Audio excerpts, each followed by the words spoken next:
Afternoon and good evening, real estate investors. I want to say thank you for joining me here at Note Investing 101. It's our what we call our Note Weekend training class. It's a 2-hour class. I promise to probably get you out of here just under that on how to get started and how to learn the basics of investing in banknotes. Now, note investing is a broad niche. Some people consider note investing when they hear about, hey, you're going to sell a house on owner financing, you're going to sell or buy on terms, and that's one facet of creating paper. We've done a lot. We do a lot of that.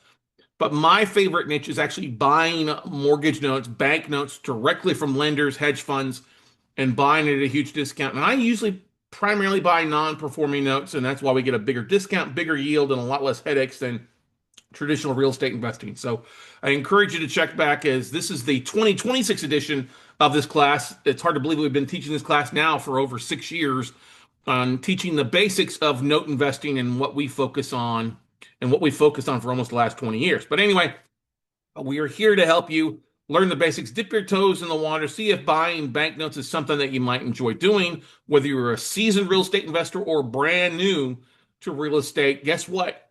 Everybody can buy notes these days. All right. But first and foremost, I'll tell you a little bit about me. I'm Scott Carson. I'll tell you why you should be listening to me for the next hour and a half and then following up with more stuff. Is that I've been an active real estate investor since 2001, bought, flipped, foreclosed, been a landlord, raised capital, but since really for the last 20 years, I've been focused solely on buying mortgage notes from the banks. Okay, and I'll show you how to do that. I'm an award-winning educator and podcaster. I've spoken all across the country, spoken internationally on buying and investing in distressed debt. I'm also my podcaster. It's amazing to see how far we've come for over the last almost 9 years now as a podcaster with the Note Closure Show, Note Night in America, and a few other things that we do. I'm most proud of the fact that I've helped thousands of investors like you get started buying their first note, their first 30 notes, their first 20 notes, their first 100 notes, and taking it to a whole new level where they enjoy being the Lien Lord versus the landlord. And I can also help you invest in Main Street like Wall Street does. Wall Street does not buy properties to fix and flip. All right. They don't do that. Wall Street buys the debt. They want to own the debt, the cash flow, and learn how to leverage that without having to do all the work, all the maintenance. Yes. Will some banks take stuff back and fix it up and sell it? Yeah. But they don't like that. And you should learn something from the banks because over the last 20 years, since 2007, 2008, we've had this huge opportunity of buying non-performing notes from banks and hedges. Yes, you could buy them beforehand, but they become much more accessible to you guys now on a one-off basis. You don't need millions and millions of dollars to buy notes. We've got students that are buying their first note with 10 grand, 20 grand, 50 grand, and making an above average return in their IRA or raising millions of dollars in private capital from other investors out there to go fund deals and making it a win-win solution for you. So let's dive into a little bit of that. But once again, guys, WeCloseNotes.com is my main website. Our website with our Note Buying for Dummies workshop is the #1 investor recommended training for note investing. So highly encourage you to check it out at notebuyingfordummies.com. But we'll get that later on. Let's dive into the content today so you can get rock and roll. I always encourage you, if you're going to have questions after this class, I know it's going to happen. You can always book a phone call with me directly at talkwithscottcarson.com. That's talkwithscottcarson.com. It's a 30-minute call, or we can do it via Zoom if you got a deal you're working on or you've got a question. You're going to have questions. I get it. That's why I make myself available to talk with you. And I guarantee rarely will you get anybody else to talk with you to give you the true insights and not blow smoke up your tail and tell you exactly how this business is like I will at talkwithscottcarson.com. So there's no cost to that. Book a phone call and let's dive into it and get rocking and rolling for you. But anyway, all right. So let's dive into this first session. There are a variety of other resources you need to know about that you can tap into. These are free resources, okay? Obviously, we have a Facebook group. It's a kind of a semi-private group called Note Nation Facebook group. It's got about 1,000 plus members on it. We have the Note Closure Show podcast. You can listen to that anywhere you listen to podcasts or at WeCloseNotes.com. We have our weekly webinar we do on Monday nights called Note Night in America. We've been doing some sort of webinar on Monday nights for over 14 years now. And you can go there. It's free to register. Really what our focus here is, it being 2026, is diving into assets and breaking down assets that you can purchase, you can cherry pick from, you can buy for your own portfolio, or deals that you could potentially fund on deals that we're working on. So NoteNightInAmerica.com. We also have the Note Night in America podcast for you. Of course, the #1 YouTube channel, WeCloseNotes.tv. And of course, the link I just told you guys to book a phone call with. But there's also my AI clone. If you want to ask my clone some questions after hours or the middle of the night when I'm not available, you can do so there. And then, of course, our next steps, usually following this, is people will sign up for our 2-day workshop at notebuyingfordummies.com, or they'll sign up for a monthly membership at $97 a month at noteumbrella.com. And then, of course, for those that really want to take it to the next level, we probably should talk about our one-on-one coaching and mentoring program that's so successful out there. It's the best out there when it comes to helping note investors buy deals. But anyway, like I said, there's the logo for our main podcast. And like I said, if you go to YouTube, look for WeCloseNotes.tv, and you'll be tapped into thousands of videos, thousands of case studies, so much great information there for you. That's why we have the #1 YouTube and the #1 podcast when it comes to note investing. But the main question I want to ask you guys and gals that are here is, what do you want to accomplish with this? What are you looking to accomplish overall as a real estate investor? Are you going to do this just for 6 months? Or are you going to do this looking to add this to your portfolio for life? Well, the answer to that is always B. I don't think true real estate investors never retire. We just kind of slow down a little bit, right? We never quit to what we're doing. We're always going to be investors. So many people come to real estate investing for a variety of reasons. Why are you here? What is your why? Are you looking for cash flow because you're not making enough at your job, or maybe you want to stop dealing with toilet sinks and trash outs? You want to find an alternative way to make cash flow? Are you looking for deals? You can't find assets in your backyard anymore or in your local community. You're looking for an alternative source to find deal flow for you. Notes are a great way for that. Are you looking to boost your income or retirement? Maybe you're not making enough. Maybe you got some IRA money you've had from a previous job or a previous role where you're wanting to put it to work to make an above average return. We can do that on a passive or part-time basis. Are you just tired of being tired? All right. I know a lot of folks are just tired of being tired, especially in this economy and with what's going on with real estate being so expensive and cost of goods being higher, gas tweaking up a little bit. It's still very affordable here in Texas where I'm at. And here's the thing, I don't care who you vote for, whether you're a Republican or a Democrat or independent, you just have to deal with things. All right. Life is what it is. If you're worried about what's going on in Washington more than what you're worried about your own budget, your own pocket, guess what? You're wasting time. You are part of that problem. But if you want a solution, then it's better to start focusing on your own problems and how we can solve that in today's world than focus on what's going on in the media. And guess what? With notes, you can solve a lot of these issues, ladies and gentlemen. All right. And if you've got money sitting on the sideline, you want to make an above average return, let's talk about how to put your money to work to make it, an above average return, 8, 10, 12%, depending on the deal for you. Whatever your why is, we can help. So whether you're wanting to be active or passive, let's talk. Let's show you the way to do it and why notes, I think, is the best way, the #1 investment vehicle for your hard-earned money. Okay, so let's talk first about the second. Sorry, not the second, but the types of notes that are available out there for you. And it always kind of breaks down into two sides of the note business. You have institutional and non-institutional debt. Now, many people, like I mentioned before, are more familiar with the non-institutional side of debt. Oh, we're going to talk about owner financing a property and carrying paper, or I'm going to buy on terms. And that's a great way. But what we focus primarily is on the institutional side for a couple of reasons. And we'll get to those reasons a little bit later on. But first and foremost, there's a variety of different product niches that come across our desk on a regular basis. And it breaks down first and foremost the institutional, which means it's originated by a bank or a lender, or non-institutional. It's originated by a private investor or an LLC of some sort, okay? You have residential first liens that are performing. Yes, you can buy performing paper. All right. There's also residential first liens that are non-performing. This is one of our favorite aspects of the business, is buying non-performing notes at big discounts. You have residential second liens or junior liens that are both performing or non-performing. We don't see a lot of these like we used to. All right. I've had people reject, oh, I want to buy a portfolio of second liens at like 50 grand. Not going to happen. All right. There's not been as many second liens originated as there are first. Plus, the price point of them is so much higher. It just doesn't make any sense to buy in a second lien position for me. I'm sorry. Yes, if you're using your own funds and you want to put a little bit to work because you only have a little bit of money, that's fine. It might work out to buy one or two, but I would rather make a bigger check, all right, in the first lien space. Plus, it's also easier to raise capital in the first lien versus second lien position, okay? You also have commercial first liens that are performing and commercial first liens that are non-performing. And commercial runs a broad gamut of like mixed use, industrial, warehouse, um, apartments, office, medical, self-storage, RV parks, all that good stuff. We are not going to get into the different types of commercial notes and how to break that down. When I talk about note investing, if you want to learn the commercial side about commercials, you really need to be an expert in that specific niche because underwriting and evaluating a note is so different when looking at commercial assets versus it is at residential assets. Don't get me wrong, we've bought both.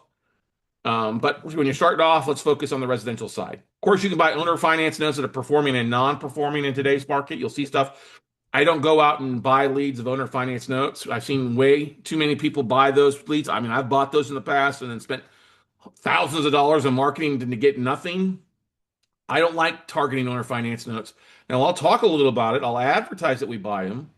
But I want people coming to me versus going out and chasing one borrower or one lender who's got one note and is kicking the tires. I would much rather deal with banks who have a variety of product on a regular basis that they will send to you on a scheduled time, once a week, once a month, once a quarter, that I don't have to do any marketing for to find deals. Besides jumping on LinkedIn or an email blast, it's much easier and evergreen when it comes to finding notes. So yes, you'll see some owner finance notes that you can buy and sell on performing and non-performing. Contract for deeds are another product. This is a non-institutional product because it's basically owner finance from a lender or a property owner selling a property on a contract for deed or land contract. It's not the same.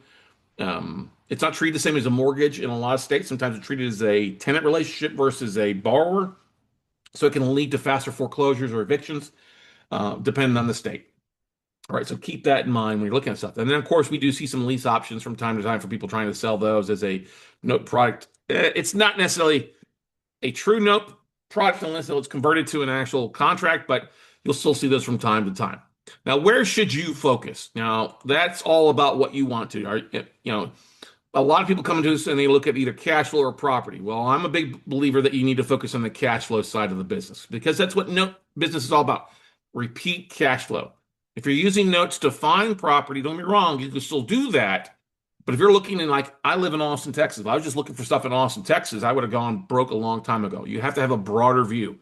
So cash flow is king. You can't fund your deals or buy stuff, pay for groceries on appreciation or equity. You buy it on the cash flow side of money coming in. Return on investment is important. What's going to be the biggest return on your investment? And then there's also return on time. What's going to take the most amount of time or least amount of time, depending on what type of time you have in your schedule. Do you want another 30 hours a week? Yeah, we can do a lot. Most investors get started about 5 to 10 hours a week. Of course, inventory is important, or what you want to focus on. Some states have more notes available than others. And there's also asset classes, like I talked about. Oh, I want to focus on condos, or I want to focus on multifamily. Well, you got to understand what's available in today's market.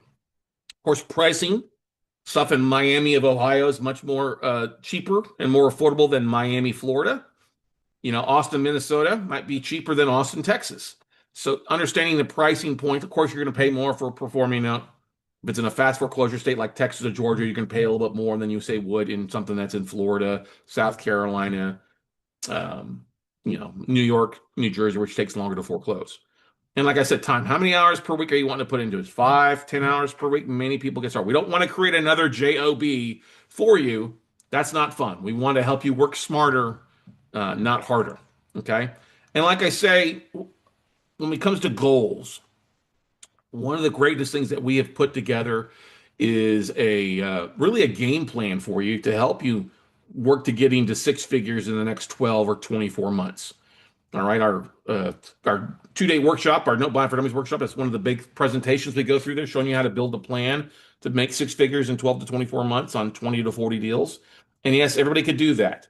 And that's the biggest thing I want you to think about. But also, if you don't have capital, that's okay. If you don't have your own money or you only have a limited amount of money in your IRA or 401k or savings, that's okay. But we will show you the way and how to raise $1 million in capital in the next 3 to 6 months. And we'll talk a little bit about how we target that later on here in this training. Okay. First thing you got to know, every state's a little bit different, especially when you're buying non-performing. You're going to deal with foreclosure timeframes. It's going to be different. Judicial foreclosures, some states are judicial, which means it has to go through the judge. All right. It's a longer time frames and there's a longer process, usually 6 months or longer. All right. Like New York is going to be take like 3 years. All right. The costs usually going to start at $3,500 or $5,000 to foreclose and above that. Most of your judicial states are east of the Mississippi. I'm going to put an asterisk because like California does have a judicial foreclosures for an owner occupied thing. Usually, you're going to pay a little bit of a cheaper price than buying something in a non-judicial state just because you've got to hold on to it for longer. And that's your foreclosure costs are going to increase. And that means your holding costs are going to increase. Okay. Non-judicial foreclosures, where most people they want to dive into that. I'm just going to buy non-judicial foreclosures because it's a fast foreclosure state. Okay, that's fine, but you're going to actually pay more because they do have a faster foreclosure time. Like here in Texas, it's 21 days. Once you're 90 days late and you file something and the notice of default 21 days prior to the first Tuesday of the next month, you can foreclose. Other states can take up to 120 days. It's less expensive. Usually foreclosure is about 1,000 is the cheapest we found it in here in Texas. Most of it's gonna be west of the Mississippi, and though and you're gonna pay a little bit of higher price point because it is such a fast foreclosure process. Something in Texas is gonna cost more than say in Florida because of that fast time frame. Okay, I like to tell folks start off with 3 to 5 states and pick a couple states with bigger cities in both kind of pockets. Okay, I like Ohio as a judicial foreclosure state, but I also like it because I buy stuff that's occupied that I know I can get worked back out for cash flow faster than the 9 month to foreclose. Okay, so keep that in mind. You probably want to start off 1 or 2 states in each kind of foreclosure process, judicial and non-judicial, just because you're going to need to know that for more deal flow for you. Okay.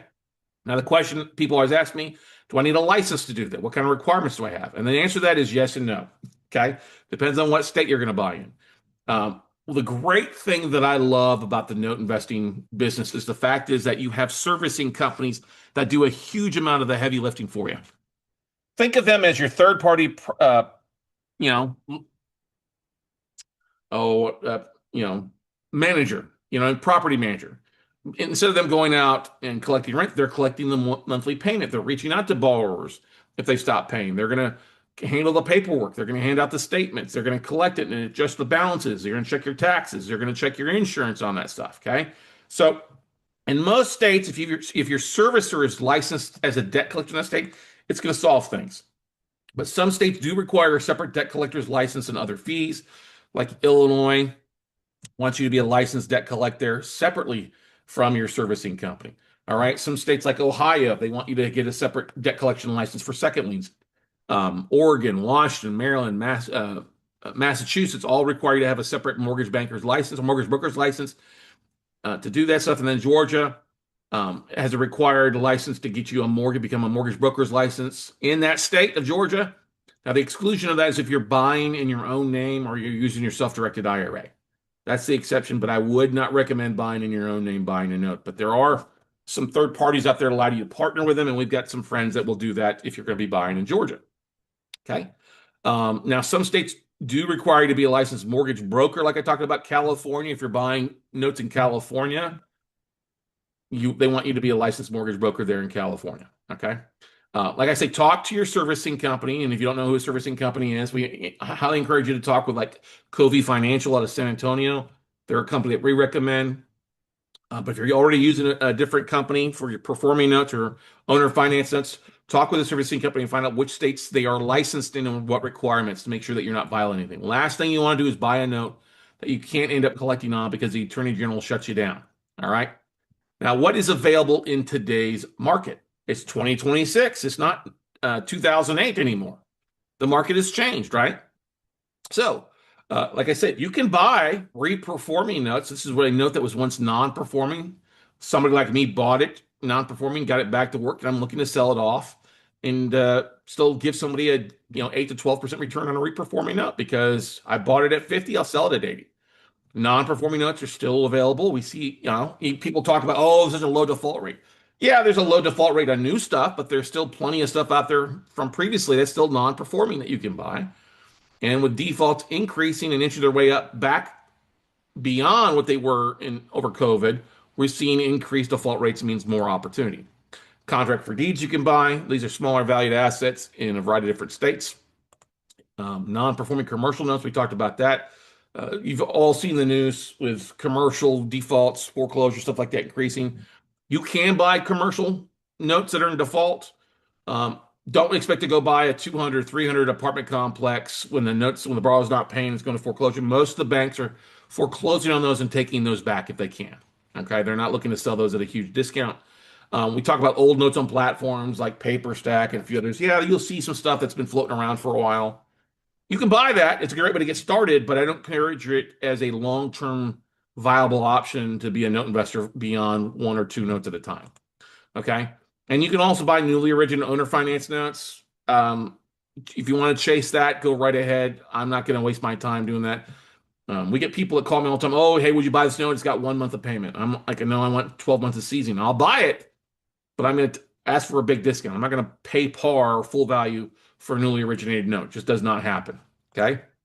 And one thing, as a note investor, this is one of the hardest things that a lot of people struggle with is the banker's mindset versus a fix and flip mindset. I struggled with this my first 2 years coming in the note business. When I would buy, everything I bought was non-performing, and I was foreclosed on everything because that's where I came from, right? Oh, deadbeat borrower, just needed to foreclose on.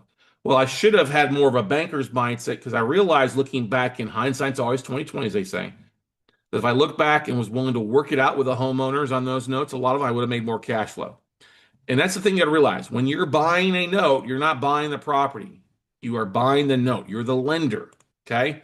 A lot of people get into this. Oh, look at all this equity. Well, you're not. Equity doesn't exist to you as a note holder. You're only entitled to the legal balance, the payoff amount of the loan. Now, of course, if it takes the foreclosure and nobody bids at the auction, guess what? Then you own the whole property. You can offer cash for keys to borrowers to avoid it going to foreclosure. We've done that before in some cases, but you have to understand if you're evaluating a property, it's all about as is. There is no after repair value in the note business, okay? And that's why we always say you want to streamline your products is what you focus on. I like to buy non-performing notes where they owe more on the property than what it's worth, because then I kind of control my equity by buying it at a discount, right? Or I'm going to target owner occupied assets where there's less than 20% equity, the borrowers won't fight you for that. Okay. You want to avoid the shiny objects and, as I say, the squirrel syndrome by chasing all these different things. The more narrowed your buy box can be, the happier you'll be, the more awesome that your profit margins will be. Okay. Cash flow should be your number one priority. If I'm buying this note and it's occupied, what kind of yield can I get keeping the borrower back in that property? Now, of course, is every borrower going to reperform? No. We still foreclose about 20, 30% of the time on stuff. Of course, if the borrower's already left the house and moved on or passed away, you know you're going to foreclose. But when it comes to cash flow, you're all about building notes, and that should be your number one priority. Taking back real estate and doing fix and flips are going to be your secondary market. And then, of course, if you take a property back, if you want to owner finance it or keep it as rental, that's your choice. I'm a big believer in selling that asset off, bringing my money back in, and then go out and rinse and repeat and doing other things. Okay. So let's dive into session 3 here on the different types of note sellers available in today's market. Well, there's a ton of places to find note sellers. Most people won't do this, but if you learn how to market like we teach, you will find plenty of deal flow. Plenty of deal flow in today's market. All right, you can go to banks, which is one of our favorites. You can go to lending institutions, mortgage bankers, servicing companies, note conferences and conventions. LinkedIn is where we spend a lot of our time. All right, private sellers, county clerks to track assignment claims of when a note is sold. You can track to who's bought it and who sold it.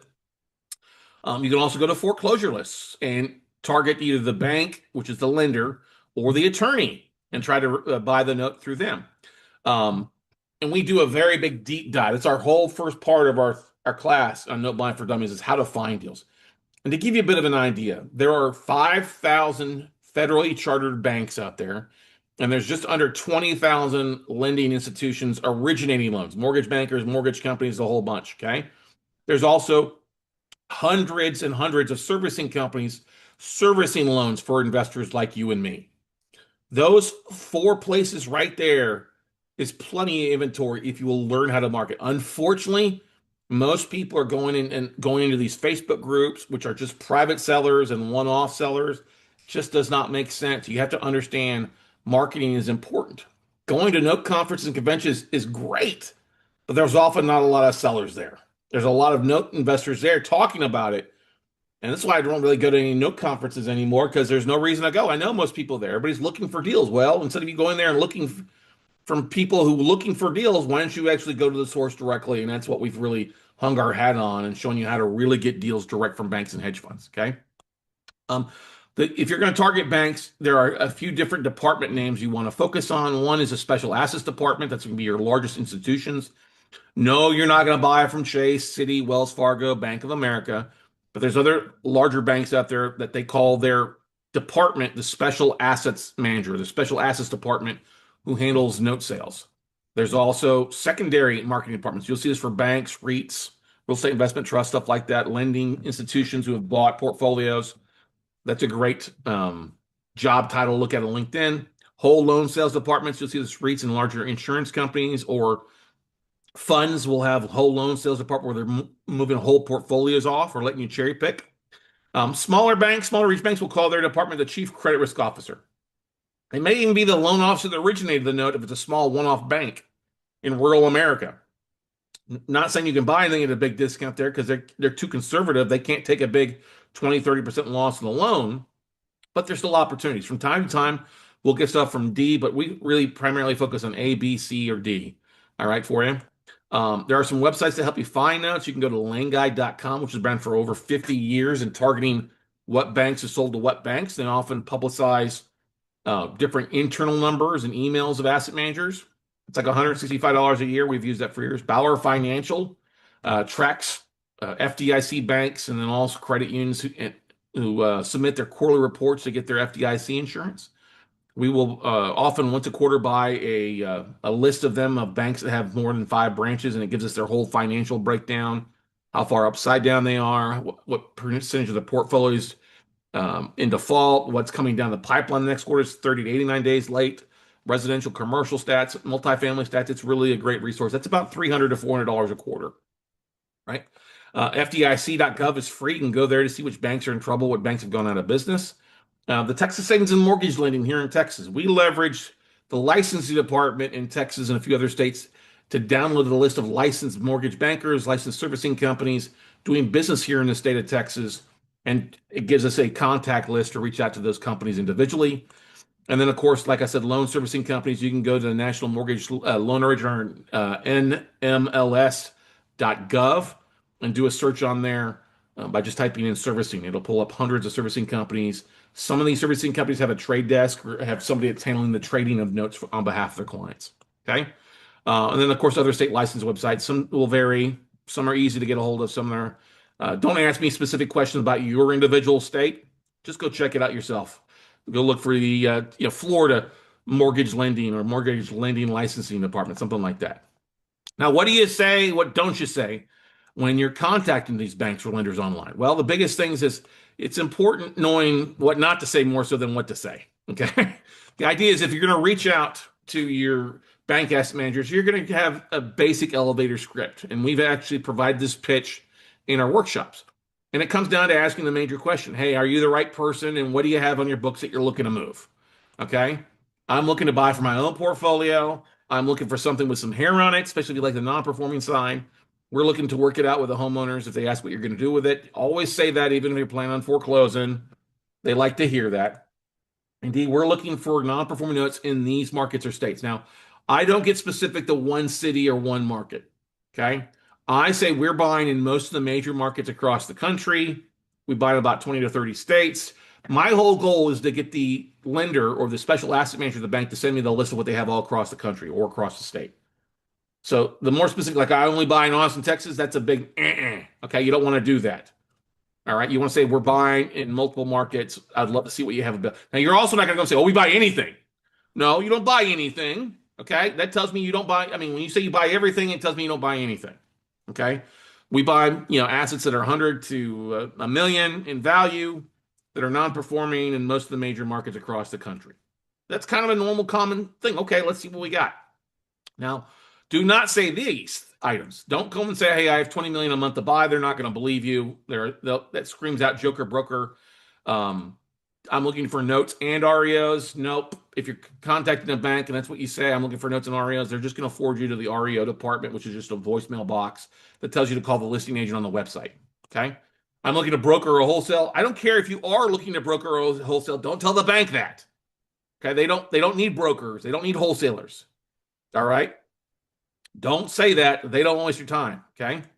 Don't say I represent a buyer or I'm a buyer's rep or a buyer's mandate or a seller's rep. That just sounds like a big joker broker, and I want to vomit in my mouth anytime I hear that from somebody. Okay.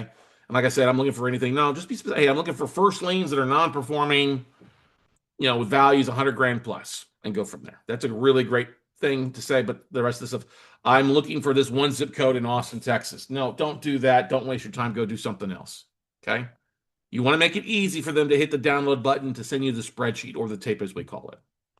Okay. Now, if you're gonna build a list of emails and you find contact information off licensing websites or off of their LinkedIn profile, emailing is the easiest thing for you guys to do, and you can create a list and upload it to a CRM and drip mark it out to them once a month, which is one of the great things you do.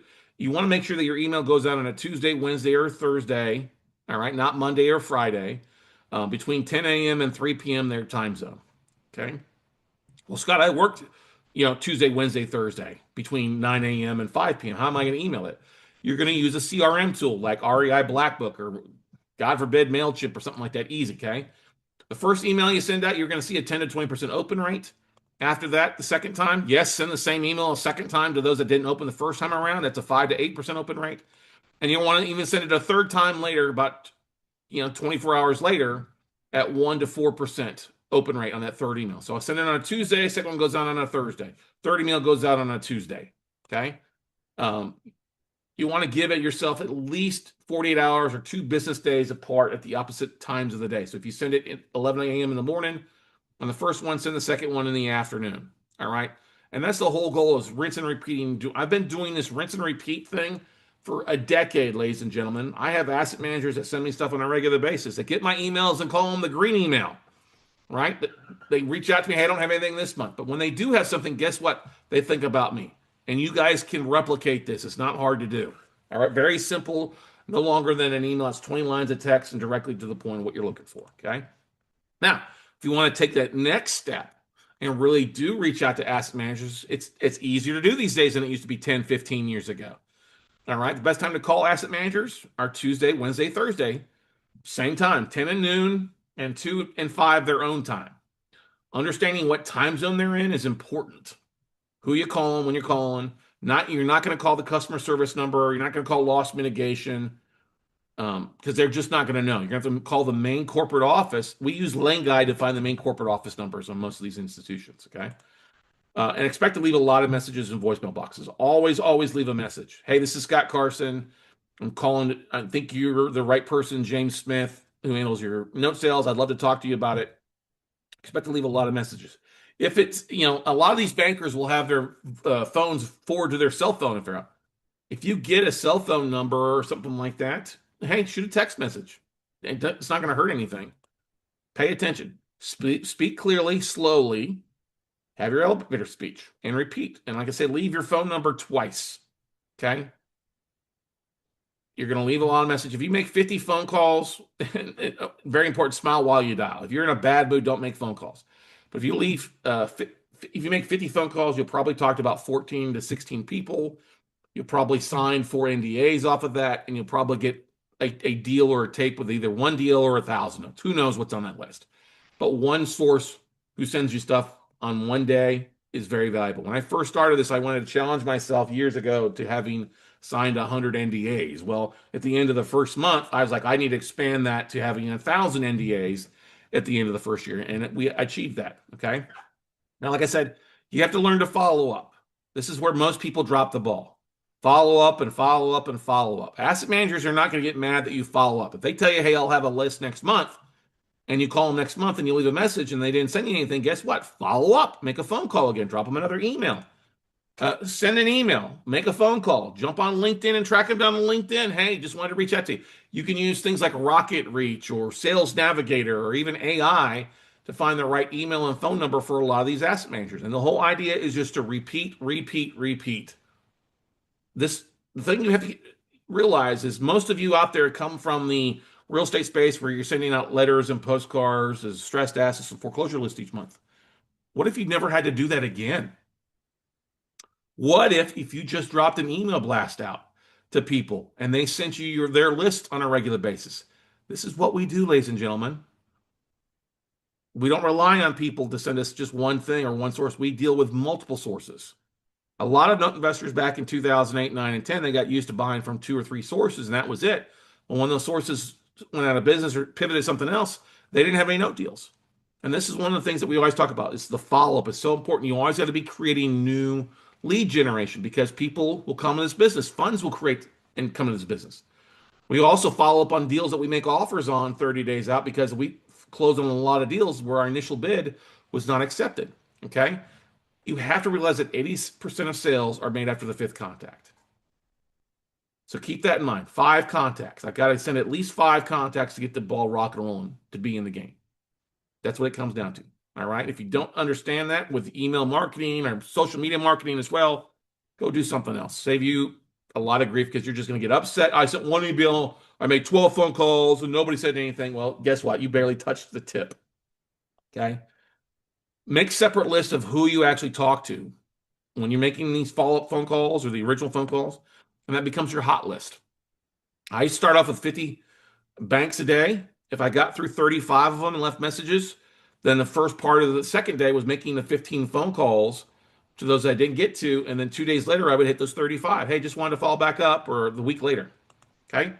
Now, we spend a huge amount of time in our virtual note investing workshop. We call it No Buying for Dummies. It's a 2-day course that we teach about once a quarter, live with me via Zoom. It's an all-day thing on Saturday and Sunday for you to dive into. It's really the number one class that our students have taken to learn, where we show you how to find, fund, flip, and flow. All right, very affordable for you, and definitely should be something you get signed up for. Now, of course, if hey, the 297 is a little steep for you, or you want to try something a little cheaper, you can always go to our monthly membership. It's at $97 a month. Includes access to our virtual workshop and some other trainings for you.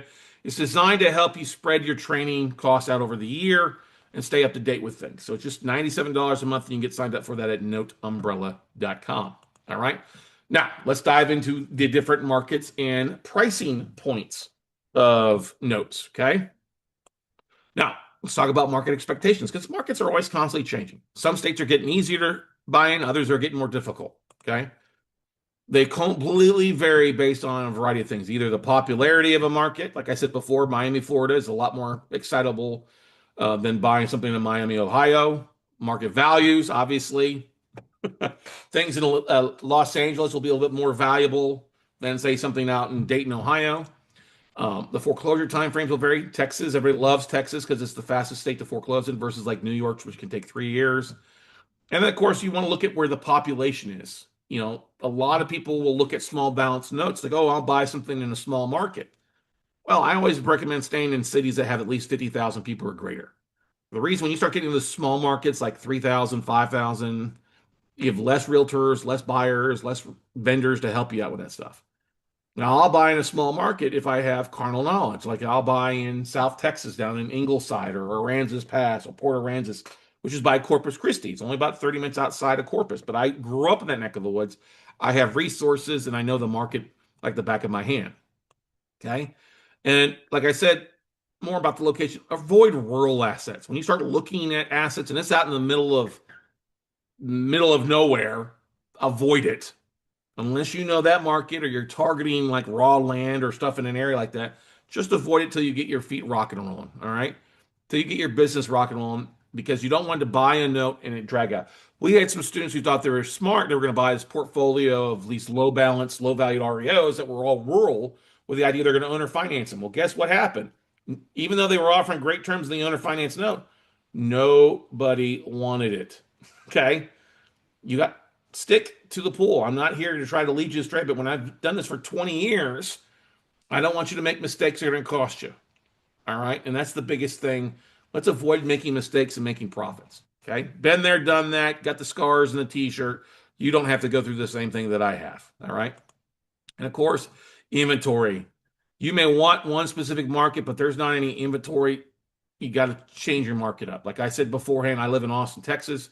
And yes, we are seeing more increased stuff here in Central Texas, but when I first started, there wasn't hardly anything here. So I had to look outside of my market, outside of Austin, outside of Texas, And that's why we've bought thousands of deals outside of the Lone Star State.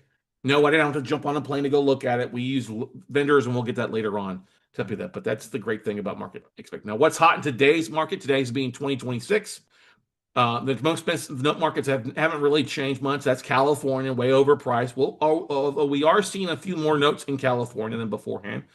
Arizona, a lot of distress there because a lot of investors bought in Arizona, and Phoenix and that woods, it's taking a big hit. Texas is always hot here. We are seeing more distress in Texas, Dallas, San Antonio, the Valley, and Waco and stuff like that. So it's more opportunities. But people love buying in the Lone Star State. It's the friendliest state to lend and foreclose in. Nevada, Sin City, Reno, we are seeing more distress there. People like those areas. Sin City, who doesn't like Sin City?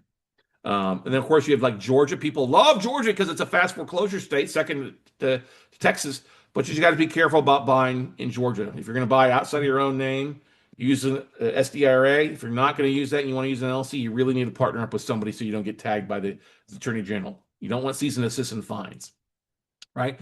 And of course, people want to buy on the West Coast. I would say the popularity for Oregon, Washington State has dropped off because of the licensing requirements and how unfriendly they are to landlords. The communist side of those two states just doesn't make it friendly for real estate investors.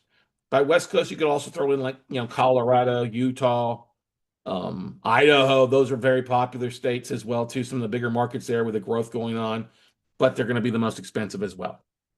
All right. Now, what's not so hot? The least favorite markets really hasn't changed this month. New York. Don't buy in New York unless you live in New York. And a lot of people call, I want to buy in New York. No, you really don't. Okay. Same thing for New Jersey. New Jersey can take you 2 years to foreclose. The one exception in New Jersey is that it's got a vacant property, which is 6-month expedited foreclosure. So if the property's vacant, you can get away with it faster, but you got to really want to buy there in New Jersey. Kentucky, don't see a lot in Kentucky. They do require a separate bond for a business and personal, depending on how you're buying it. I don't buy in Chicago. Cook County, if you live in Chicago, that's an exception, but if you're an out-of-state investor, don't buy in Cook County. It's just not a very pleasant way to do things. And then also too, what's not is you're trying to buy assets under 30,000. That's hard. I mean, I've bought plenty of those deals over the years, and you can make some good money, but also understand where it's at.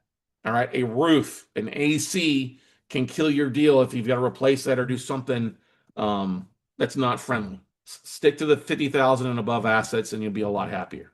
Okay. Also, what's not high equity note deals? As I said before, you have some people that chase high equity. Oh, the house is way worth a whole lot more. You're not going to end up with that asset most of the times. Either sell at the auction or the borrower is going to file bankruptcy and drag it out. Okay, so don't get sucked into that. Now, where is the most inventory we're seeing these days? Of course, we still see a lot in Ohio, Michigan, Indiana. All three of those states are three of my favorite states. Illinois, you see some stuff. I will buy outside of Cook County. Missouri, I've seen more distressed stuff in the bigger markets, St. Louis, Kansas City.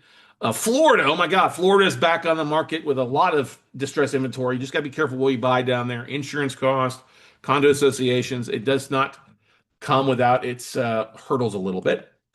And then we're also seeing a lot more in reverse mortgages where the borrower has passed away. More people are getting older. Obviously, people are getting older, they passed away, but we've seen an increase in reverse mortgages over the year. And we've been buying more vacant reverse mortgages where the only goal with that is to basically you buy it at a discount and foreclose and either A, make money at the foreclosure auction by selling it there, or you take the asset back and then sell it off. Okay. And then we do see a lot of opportunity in small balance commercial real estate. Small balance, sub 5 million, under 2 million. A lot of your banks finance the commercial boom these days in this round versus back, it was all Wall Street back in 2008, 9, and 10. So if you're in an area and you're knowledgeable of that area and you can buy a small balance commercial real estate, small strip mall or something like that, there's opportunity. Small apartment complexes under 100 units, there's that opportunity to buy some of that stuff at a discount. Okay. The pricing models, people always ask me, what are things going for these days? And it varies across the board. Okay.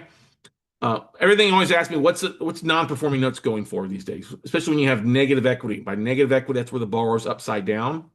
We'll talk about the stair-step model on the next slide. So just keep that in mind. Negative equity, that means they owe more than the property's worth. Okay, so as an investor, your valuation is not on what's owed, but it's actually on the property value. Now, we'll get that in a second. Now, with performing notes or non-performing notes with equity, Yes, with equity, you're going to have to probably pay 80 to 95% of the unpaid balance or the payoff amount.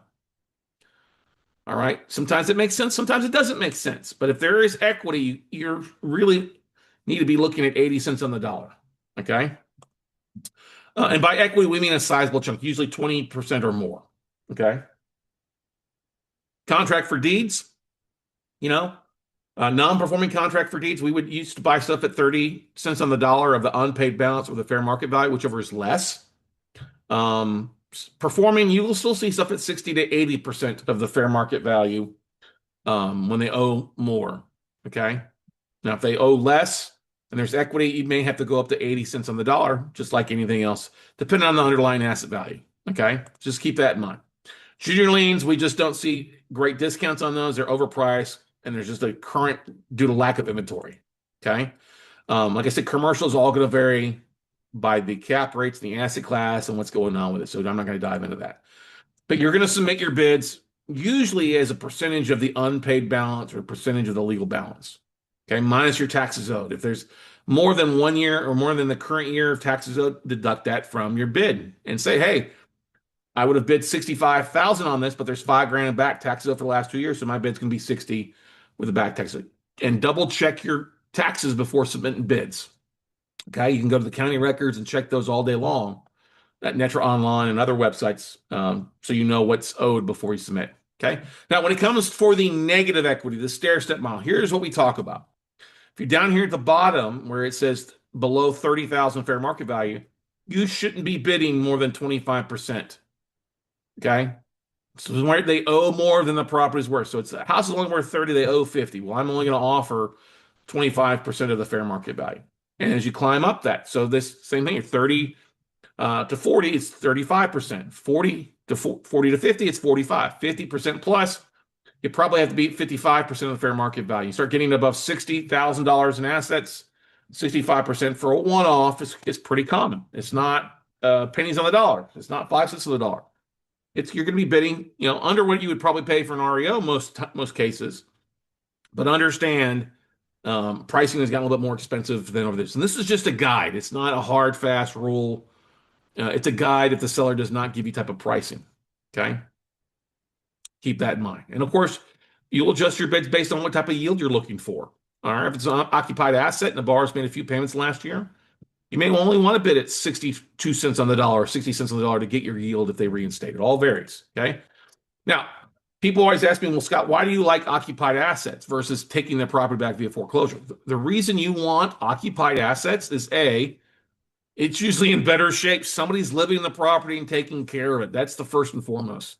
Somebody's kept the power on. The HVAC hasn't turned around and walked off. It's in better condition. More exit strategies. You've got a whole slew of exit strategies that are available for you when it's an occupied asset versus a vacant asset. So more different ways to make money. It's easier to reinstate or work to modify, do a trial payment plan for the borrower. It's easier to do a deed in lieu or cash for keys if it's occupied. And the emotional equity a lot of times can help you keep borrowers in the property versus them moving out and not taking care of the property, moving somewhere else. I like to keep people in their houses, and we're able to do about 65, 70% of the time. Okay. And the number one thing, it's less capital expenditures like the HVAC, the roof, the wire, and the plumbing. Somebody's living inside the property most of the time. It's to be taken care of. We have seen some assets where, they're not taking care of the property, and I wouldn't buy that. Never buy a note you don't want to end up owning. I didn't say live in, but owning. Okay, I've bought plenty of smaller assets that I wouldn't live in myself, but are good little quality assets for somebody else to live in. All right, smaller assets or in areas that I wouldn't live myself, but other people are living there, and that's okay. Right? Now let's dive into the different funding options for you as we get rocking and rolling here. Okay. First part's all about the finding side. This next session is all about the funding options to you. How do you fund a note deal, right? Well, how do I pay for a note? Well, you're going to use a variety of usually cash wires. When you pay for a note, it's not going to a title company and closing on a loan. You're going to wire cash from your IRA or your checking account into the lender, okay? Sometimes you'll wire into an attorney's account, and that's fine. You can use personal and business lines of credit if you want to use that to pull money off of. That's fine if you've got those. We've also got a good friend, Merrill Chandler, with getfundable.com, who helps people do that. All right. We just did an episode with Merrill recently, and I'll show you what the link to that is in just a second. But he helps all of our students out getting lines. If you have a new LLC that's less than 2 years old, you're not going to get a line of credit. Okay. You need a business that's been in for at least 2 years to get a business line of credit, and he'll show you how to do that. He's helped our students get six figures and stuff. So he's also got a boot camp, usually like a 2-day course he hosts from time to time, getfunnelbootcamp.com. All right. But a lot of you, if you don't have your own money, you don't have lines of credit, you don't have retirement accounts, you're going to use OPM, other people's money, to fund your deal. Okay. You're not going to go and get a hard money loan to buy a note. They're just not going to do. Now, sometimes hard money lenders will sell notes, but they're not going to give you a line of credit to finance your non-performing note deal. They want to own the property, not the note. So if you have a self-directed IRA, great. That's a great point. Yes, you can use it to buy, whether it's a Roth or traditional IRA, a solo 401k, a SEP IRA, a self-directed HSA, an educational IRA. You can also get a self-directed IRA LLC, which gives you fast access to it. Some of the IRA companies out there, like Inspira, have made it so damn difficult to fund on a note deal because they make it impossible because they just don't seem to understand it. Equity Trust is the biggest company out there, but they all have such high rollover as far as employees. So it can take what should take 7 days to fund, takes 2 weeks, 3 weeks sometimes. So getting a checkbook IRA LLC I think is really one of the smart things. If this is going to be something you're going to do on a regular basis, just because the speed of the transaction can be so much faster in days instead of taking weeks. Okay. And we have a preferred vendor, Safeguard Advisors. They actually create all these self-directed IRA checkbooks. They're with Solero Bank. All right. So it makes it very easy for you to have a debit card or checking account to fund your own transactions with your IRA, completely legal.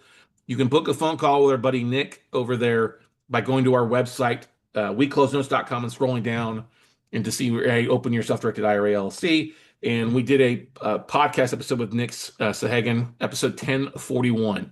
Golly.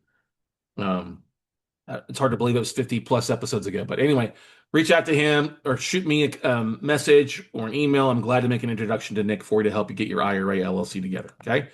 Now, there are other ways to fund. You can do collateral assignments. If you've got existing performing notes, you could pledge the collateral, cross collateralize your collateral for a new note funding. You can pledge the collateral of the performing note. We've done that before. We were buying a note, and we had a funding company that come in would fund 85% of the note, but they wanted to hold the collateral file. So once we closed, the collateral file and all the assignment stuff was shipped to them. We couldn't foreclose without them, right? But it gave them collateral to hold that note in case we didn't follow through. Okay, all right. They'll file a UCC1 at the county against the LLC, which is fine. You can also do a co-assignment of interest on the assignment of mortgage, where your investor is also codenamed. So with every type of note, when you buy a note, there's an assignment of mortgage is what's filed at the county. That's what transfers ownership. Okay. And it'll show from ABC Bank to Inverse Asset Fund LLC. Well, if you're going to bring on an investor and they want their name to be somewhere, then you could say, okay, we're going to buy this note from ABC Bank. And it's going to be assigned to 50% interest to Scott Carson LLC and the other 50% interest to, John Holmes Invest LLC, whatever it might be. Okay. If you've got property, you could also have them take a loan out in a junior position against that property to protect their investment. Some people got talking about partials. Oh, I want to do partials. Well, partials are the most overblown strategy out there. Yes, can you do it with small amounts? Yes, you can do it. You can do it from performing notes, but you're not going to buy a partial from a bank. All right. And a lot of the owner finance people don't understand it partial either. They want to sell the whole thing, not the partial thing. So yes, you can do it with a small balance. You can only going to do it from an owner finance note position. You're somebody who's a private seller willing to do that. And one of the great, probably the best strategy for that would be Tom Henderson's strategy, a friend up at Dallas who does the whole thing. I'll give you 10 months for 12 months. If you're going to give 10 months for 12 months of payments, you're going to make a 20% cash and cash return. Pretty simple, pretty easy to do. We're not going to go into that facet. Like I said, partials are the biggest overblown aspect of the note world. Or you can, if somebody's going to bring a chunk to the table, $250,000 or greater, $500,000 or greater, start a new LLC with that investor and go from that route. Right? And or your investor will fund an LLC that you own. Could be something that you're selling off shares of your LLC. Of course, you can go create a fund. You can do a 506B or 506C, all that stuff you want to. Look, the easiest way is just to keep one investor funding one deal. All right. Don't bring in two or three investors to fund one deal. That's pooling money that's illegal unless those three investors fund an LLC together and you borrow from the LLC. Don't go pooling money. Don't go talking about, I'm going to go put a fund together if you've never raised 50 grand. Okay. 50 grand is really like the starting point. And like I asked, like I said earlier, will a bank give me a note loan? No, banks will not lend on notes. Okay. Now, smaller banks may do collateral assignments. I've got a couple friends that are hard money lenders in Houston who have a bank that will give them a collateral assignment of 50% of the balance on their notes. Okay. So if they do a loan for 100 grand, they'll do a collateral assignment to the bank, and the bank will give them another $50,000 to go out and lend on. Okay. Some banks, some of your commercial banks, will do joint ventures or reassign the note where they will finance the purchase of that non-performing note, usually on $1 million portfolio or $1 million asset or greater. They'll give you up to 80% and carry the financing, and you just got to bring 10, 20% down. Okay. Um, Novice Bank will do this on their loan sale agreement if you're looking to partner. Like I said, it's usually got to be $1 million plus loans. We've had people do it on a portfolio of residential loans before they bought from a bank. But usually they're going to want to see team and experience of that, or having, and your team can be your attorneys. It can be your servicing company. It can be your experience. Okay. Just understand it. You're usually going to have to raise capital to go do that. And like I say, it may require a percentage of the down payment, 5, 10, 20%. 20% is about normal we see when a bank is going to carry financing in some sort of fashion. Okay. What about hard money lenders? Hard money lenders will not lend on notes, as I mentioned before. They want to own on the deed. They like short-term loan deals, 6 to 12 months. Remember, they're making points and spread between what they're borrowing their own money at 8% and lending at 12 to 14. They don't want to be into a 20-year note for 5 years. Okay. Like I said, they like to control the asset and can foreclose with deed of trust state. They want to make their money on the points and the churn if they can flip that money every 6 months and make another 2 to 3 points, that's what they're making. Now they may have notes for sale, but most hard money lenders I find will not sell at a discount. They want to sell it at par. All right. And I'm not going to waste my time at par. Now, some of these notes will be at 12%. If great, if par, if you want to make 12% on 6 to 12 months, by all means, go buy those. All right. Go buy them. I don't have a problem with that at all, but they're just going to be shorter term loans and rinse and churn and burn. You're not going to make the points, but you can make the 12% in a lot of cases. They may still want to retain servicing on that as they're doing the workouts or managing the project. And I would highly encourage that, but make sure you get to know the hard money lender, make sure they're not in trouble. Okay. Now, when you're funding on a note, do we just fund the purchase, or do we add other things to the funding amount? And yes, you want to add other things to the things. If it's got a couple of years of property taxes, yes, put at least the last couple of years of property taxes on there as well. You're going to review your values and from a BPO, broker price opinion, or a qualified realtor's comparative market analysis. And so you may want to throw on there as well. Always, always, always, always, always put eyes on an asset before closing on the deal. It doesn't have to be you flying out to take a look at it, but make sure you send a realtor or somebody you trust to drive by the asset and confirm what condition the asset is in. Now, you're not going to get interior access unless it's listed for sale or short sale, stuff like that. But most of the time, especially if it's occupied, you're not getting interior access. You can tell a lot about exterior condition. Does it have toys in the front yard? Is there some pride of ownership? All that stuff. Okay. You want to budget in your foreclosure, taxes, work out servicing costs. So one of the things that we do is we'll say, okay, if it's a non-judicial state, we'll add 2,500 to 4,000 in that extra funding amount, so we don't have to go back to the investor. If we don't use it, great. We end up paying it back anyway, and it's tax-free money for us. If it is going to need some work out, some repair costs, clean out, paint and carpet, understand what that is. Talk to a crew. Talk to CertaPro painters is who we use. Hey, what do you charge roughly for an 1,800 square foot house? Give me a ballpark. Okay. What's a roof going to cost me in there things? Okay. You're going to add forced place insurance in case the insurance is not being paid. And that can cost you quite a bit in Florida or other Gulf states. So make sure you understand what insurance costs are. There may often be utility, HOA, code enforcement liens that don't go away. So that's going to be something that comes out of after the deal. Some of those liens get wiped out in some states, others don't. Some others follow. So keep that in mind. Okay.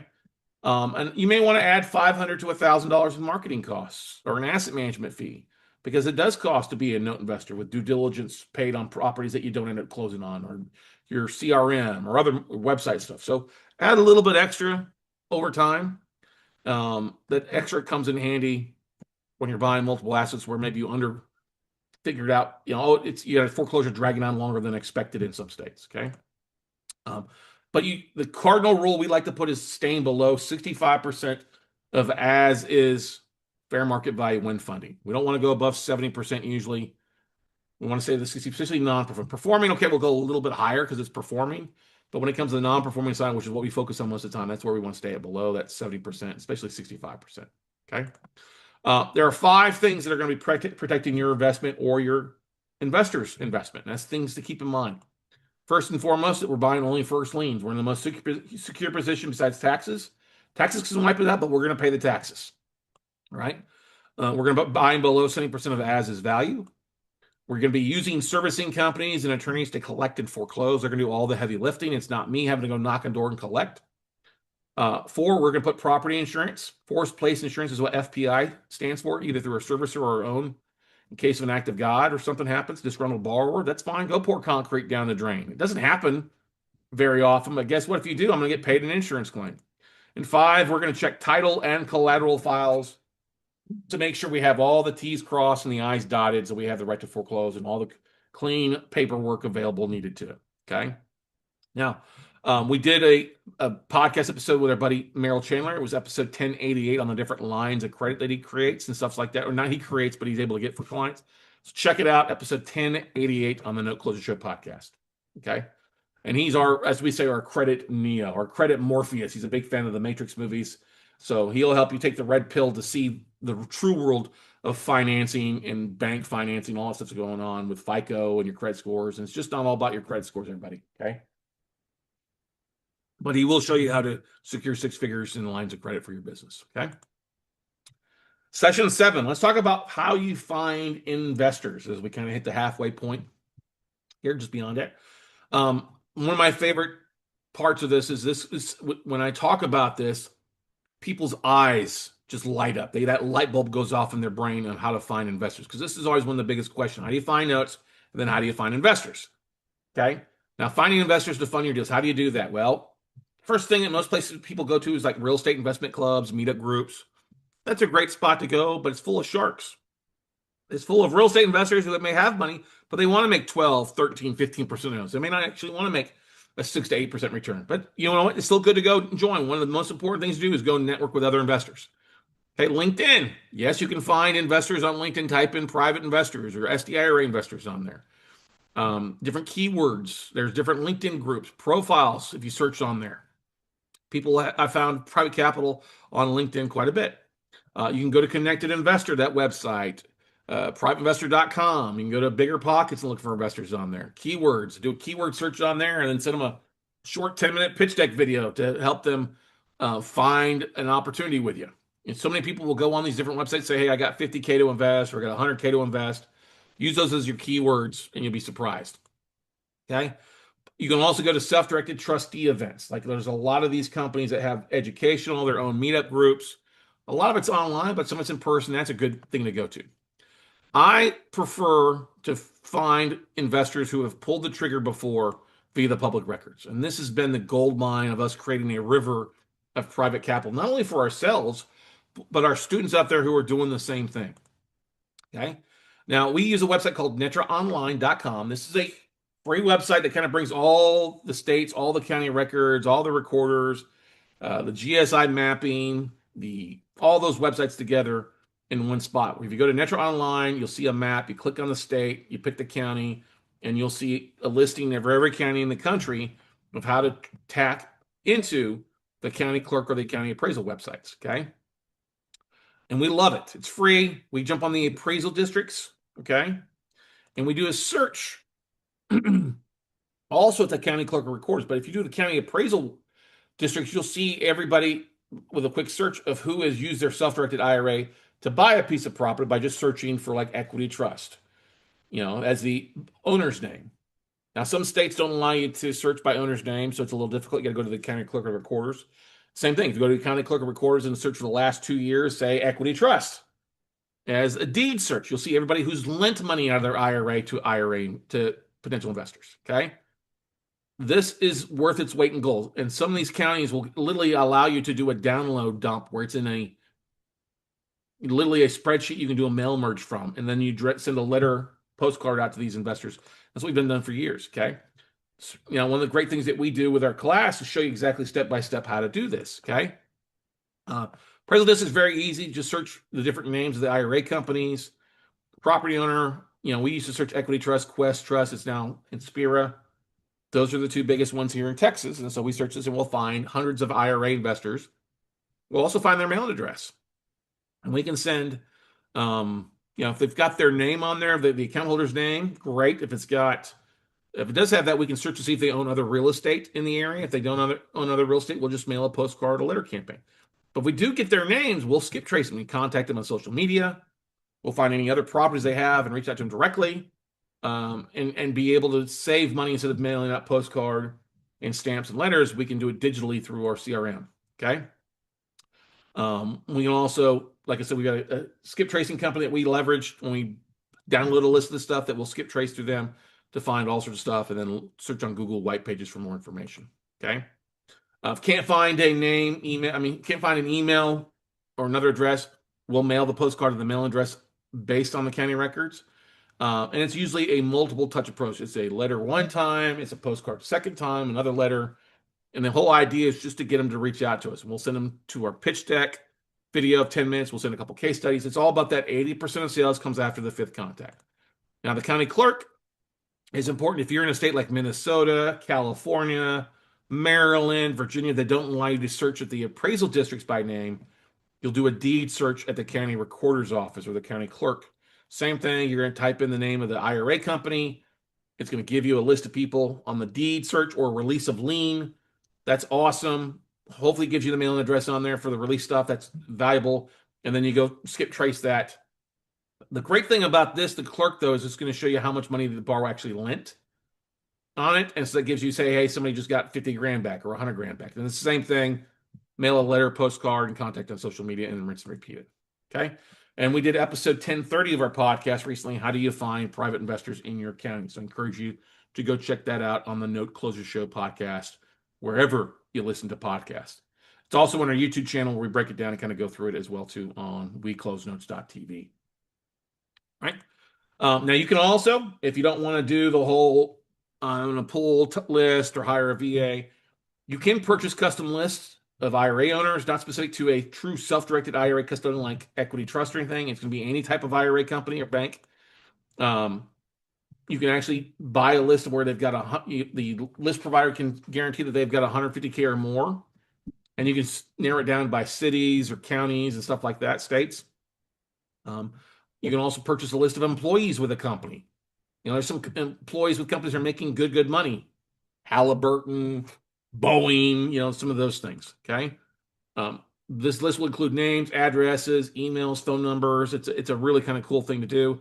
Melissa data, exact data, especially if you're buying in a state or investing in a state that doesn't give you that free search. You're going to have to pay about $1,000 for a list. It's going to be 6 to 14 cents a lead. If it's a business list, it's going to be 25 cents per lead. But that's a lot of people on the residential side, 16,000 names and emails. So it's going to be difficult for you to implement that if you don't have marketing in place. So yes, a letter campaign, an email campaign is great. Even uploading that list to social media, see who has a social media profile, and then market that list. Or some things you can do out there. Now, where can you post? You should be also, this is an important thing, besides just targeting people on social media and stuff like that, you should also be posting about your deals. Okay, don't post, we'll buy your note. No, that's a big joke. Okay, post deals from past experience. If you've bought a note, talk about what you paid for the note. Post deals from others, case studies. It's one of the things that we share in our 2-day workshop, is different case studies. We give our coaching students different case studies to post. Post deals that you're working on. Post past deals, all right? But you never want to mention safe or guaranteed in your postings about the deals. Talk about, hey, we made this type of percentage, or our private investors making 10% on this deal. Those are great words to say. We talk a lot about posting and creating a short pitch deck video. That's very important to do in today's world. because it's your advertising. It's a commercial about what you're doing and what people can learn more about you. Okay, and your pitch decks can include about you, your focus, your company, your vendors, and the types of deals that you're looking to do or past deals. Okay, qualifying investors. Not everybody's going to be a good investor. The thing I always like to ask: are they currently investing in real estate, or have they invested in real estate in the bags? Are they accredited or sophisticated? Okay, how much are they looking to put to work? Okay, how much are they looking to invest? That's important. That's the number one question you got to have answered at your first phone call. Not the first question you ask. But you got to know moving forward, is somebody going to have 50 grand to put to work or just 5 grand? Okay. How long? Are they comfortable tying their deal up for 2 to 3 years? Not 30 years, but 2 to 3 years. That's still short term.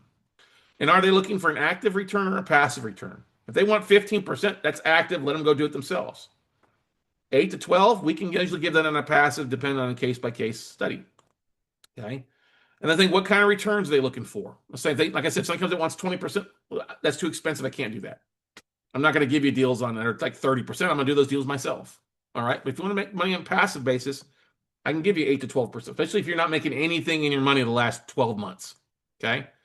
And we use an investor questionnaire. It's required for our investors to fill it out. We go through that in our workshop and provide a sample copy of that for you. Okay. Now, there are investors that you want to avoid. People with unfamiliar to real estate that don't have a clue about what investing in real estate is. People that want short-term or higher ROIs, all tied up for 3 months. Well, I'm sorry, that's just too short a deal. I want 25% of my money. Well, okay, go do that yourself. I usually like to have folks invest at least 50 grand or more when you're starting off. You're going to have friends and families. Okay, 25 grand, but understand, don't take their last 5, 10, 15 grand because they're going to be a big pain in the ass. And look, you're interviewing these folks just as much as they're talking with you. If you see them talking bad about politics or bad about other investors or other deals, avoid them. Okay. One of the questions I always ask: are you involved in any type of suit? If somebody's sue happy, avoid them. You want to try to. There's things that's going to happen along the way. You want to try to be as cordial and work things out, especially like through arbitration or stuff like that in your agreements. But always ask for references: past partner, CPA, attorney, banker. You ask for references just as much as they ask for references as well. Okay. Always require your investors to fill out your investment profile or questionnaire. Don't post it online. Oh, hey, go to my website and fill that. No. They're not going to fill that out. Okay. Send your pledge letter or an email saying, hey, here's my proof of funds with 100 grand put towards note deals with you. If they won't return these three items, they're not going to fund. And you need these in case they do flake, that you can show your seller, hey, I did have money raised and this investor flaked on me, because it will happen. Okay. Now, if they're going to be pulling their money from Chase or equity, from a non-equity trust client or something like that, you need to have them open an account with somebody so they can transfer that 401k or that IRA over into a true self-directed custodian so that they can invest it in notes in real estate. Okay. And it's going to take at least 3 business days for them to sell out of it. If it's in a fund or if it's in a stock, it's going to take at least 3 days to sell out of that into cash before they can wire it to the new account. So keep that in mind. You're going to need that week to get it set up and the transfer to take place at a minimum. Okay. Now, this is important. Always have your paperwork and agreements created by an attorney. All right. Always allow the CPA or attorney's review. I don't have a problem them reviewing it. I just want to make one thing. Have they bought debts before? Have they invested in real estate? If they haven't done those things and they get it sounds so risky, I'm going to kibosh it right off the bat. Like, well, would you go to your brain surgeon for dental advice? No, you wouldn't. Okay. Always use agreements that outlines when things go wrong, especially with family and friends. Most investors aren't going out and making above 6%. Okay. That's why you ask them what they have invested in. If they're in like CDs, stocks, bonds, making 5-6%, okay, good for you. I can give you double that. Would that be interesting? Okay. If their money is making 0, sitting in an account, not doing anything, 6% is an above average return for them. And that's what we offer, above average returns. I don't go and say, we'll offer you 12% right off the bat. Why? When they couldn't make that themselves. Okay. Now, somebody's an active investor, 12% pretty desirable. But I always like to see where's the money coming from and where it's been sitting at. If it's been sitting vacant for 2 years, 3 years, I'll give you 8%, okay, or less. You're going to want to make sure that there's people are paid on a regular basis and communication. How do you make payments on a non-performing note? Well, I don't make payments to my investors on non-performing notes unless the borrower starts paying. Okay, when they start paying, then it's not a monthly payment. It's a quarterly payment or annual payment. I don't do monthly. Okay. Most people using self-directed IRA money, unless they're retirement age, they don't need that money. They're not living off it. So all that money's going to go back direct in the IRA account. So quarterly is great, or once we foreclose. Okay. You can set up an online portal for tracking help. You can use Podio, Pipedrive. I'm very simple using Basecamp. Some people use Dropbox, whatever, Slack. There's a whole variety of different things you can use. Google Sheets for tracking, but never, ever, ever pool money together. One investor per asset. One of the most important things you can do. Okay. And trust your instincts. If you've got a bad feeling about somebody, don't do the deal. Move on. Your gut will protect you in cases like that. All right. Let's dive into some of the different marketing tactics when it comes to marketing for notes. Okay. This is one of my favorite places to be because there's so many things you can do with the marketing side that we teach that others don't. And that's the one thing about taking our 3-day or 2-day class, a 3-day in person or 2-day online class, is you walk out a better marketer. Not many people are teaching the marketing strategies in 2026. Their ways of marketing are from like 1996, which is 30 years old. Okay. So once again, you have to realize 80% of sales are made after the 5th contact. And part of what we teach is the whole multi-touch, multi-post approach to things. You have to expect to post regularly and often, automate it with like buffer.com. It's a great resource for automating posts, news articles, case studies, images. You can automate it and reschedule this stuff or pre-schedule stuff out so you don't have to do it all at the same time. The 3 most important things to use in today's market when it comes to marketing is email CRM, and we use Black Book REI. Damon Ramey's company is our preferred vendor for that. LinkedIn, you can use Octopus CRM to help with the outreach for that, or Buffer to post there regularly.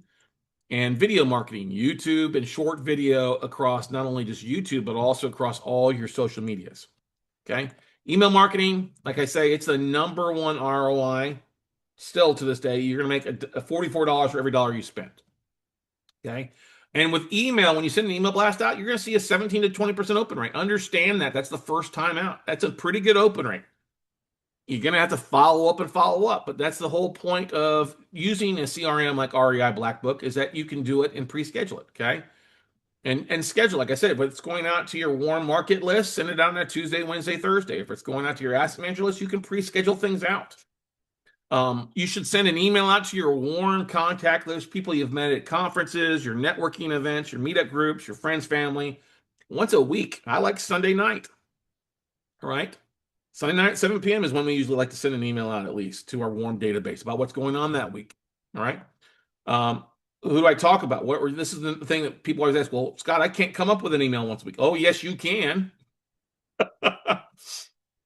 You can talk about every month has a holiday. Happy Easter. All right. Happy April Fools. Happy St. Patrick's Day. Happy Valentine's Day. Happy New Year's, right? Happy Merry Christmas, Happy Thanksgiving. Happy Halloween. I mean, you go back and forth on every month has a holiday. So that's one email. So, hey, happy Easter, happy Christmas, whatever it might be. Okay. If you have a local group where you're more local, talk about going to your BNI networking thing or your local RIA club meeting, what they're going to talk about tonight. Talk about a personal event. Talk about how you got back from vacation or you came back from a conference. Okay, don't tell them, hey, we're going to a conference next week. We're going to be out of the house for the next 2 weeks, so rob our house. No, talk about it afterwards. Or share a family event, like your kid graduating from college or high school, or celebrating your 30 years as a performing note. I mean, 30 years as a married couple, whatever it might be. Okay, but then also talk about past and present deals. The reason most investors fail to raise capital for deals is they're not marketing the deal.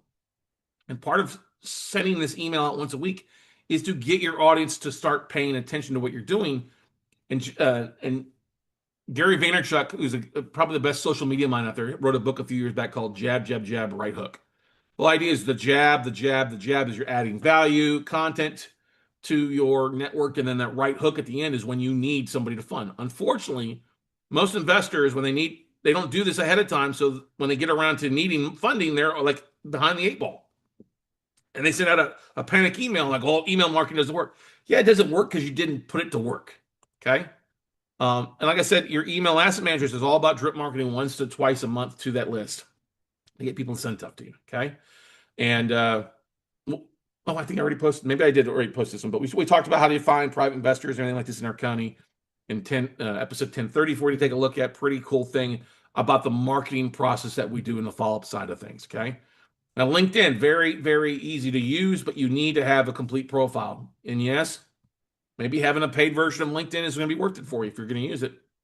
But the things you all should do is get you a free version of LinkedIn. If you don't have a profile on there, guess what? You really don't exist in the note business. Okay. Bankers are going to go to LinkedIn to see you. They're going to track you. They're going to look at your profile. Do you match up? Does your profile make sense? I call it the social media business resume. If you don't have a website, you better have a LinkedIn. Or yeah, you need to have a website these days, but LinkedIn is the first starting point. And making sure you have a good smiling photo, an image of your of your image of your logo or your company name, and then have your profile filled out all the way. Your about you, your feature stuff. It's easy to find investors and bankers on LinkedIn.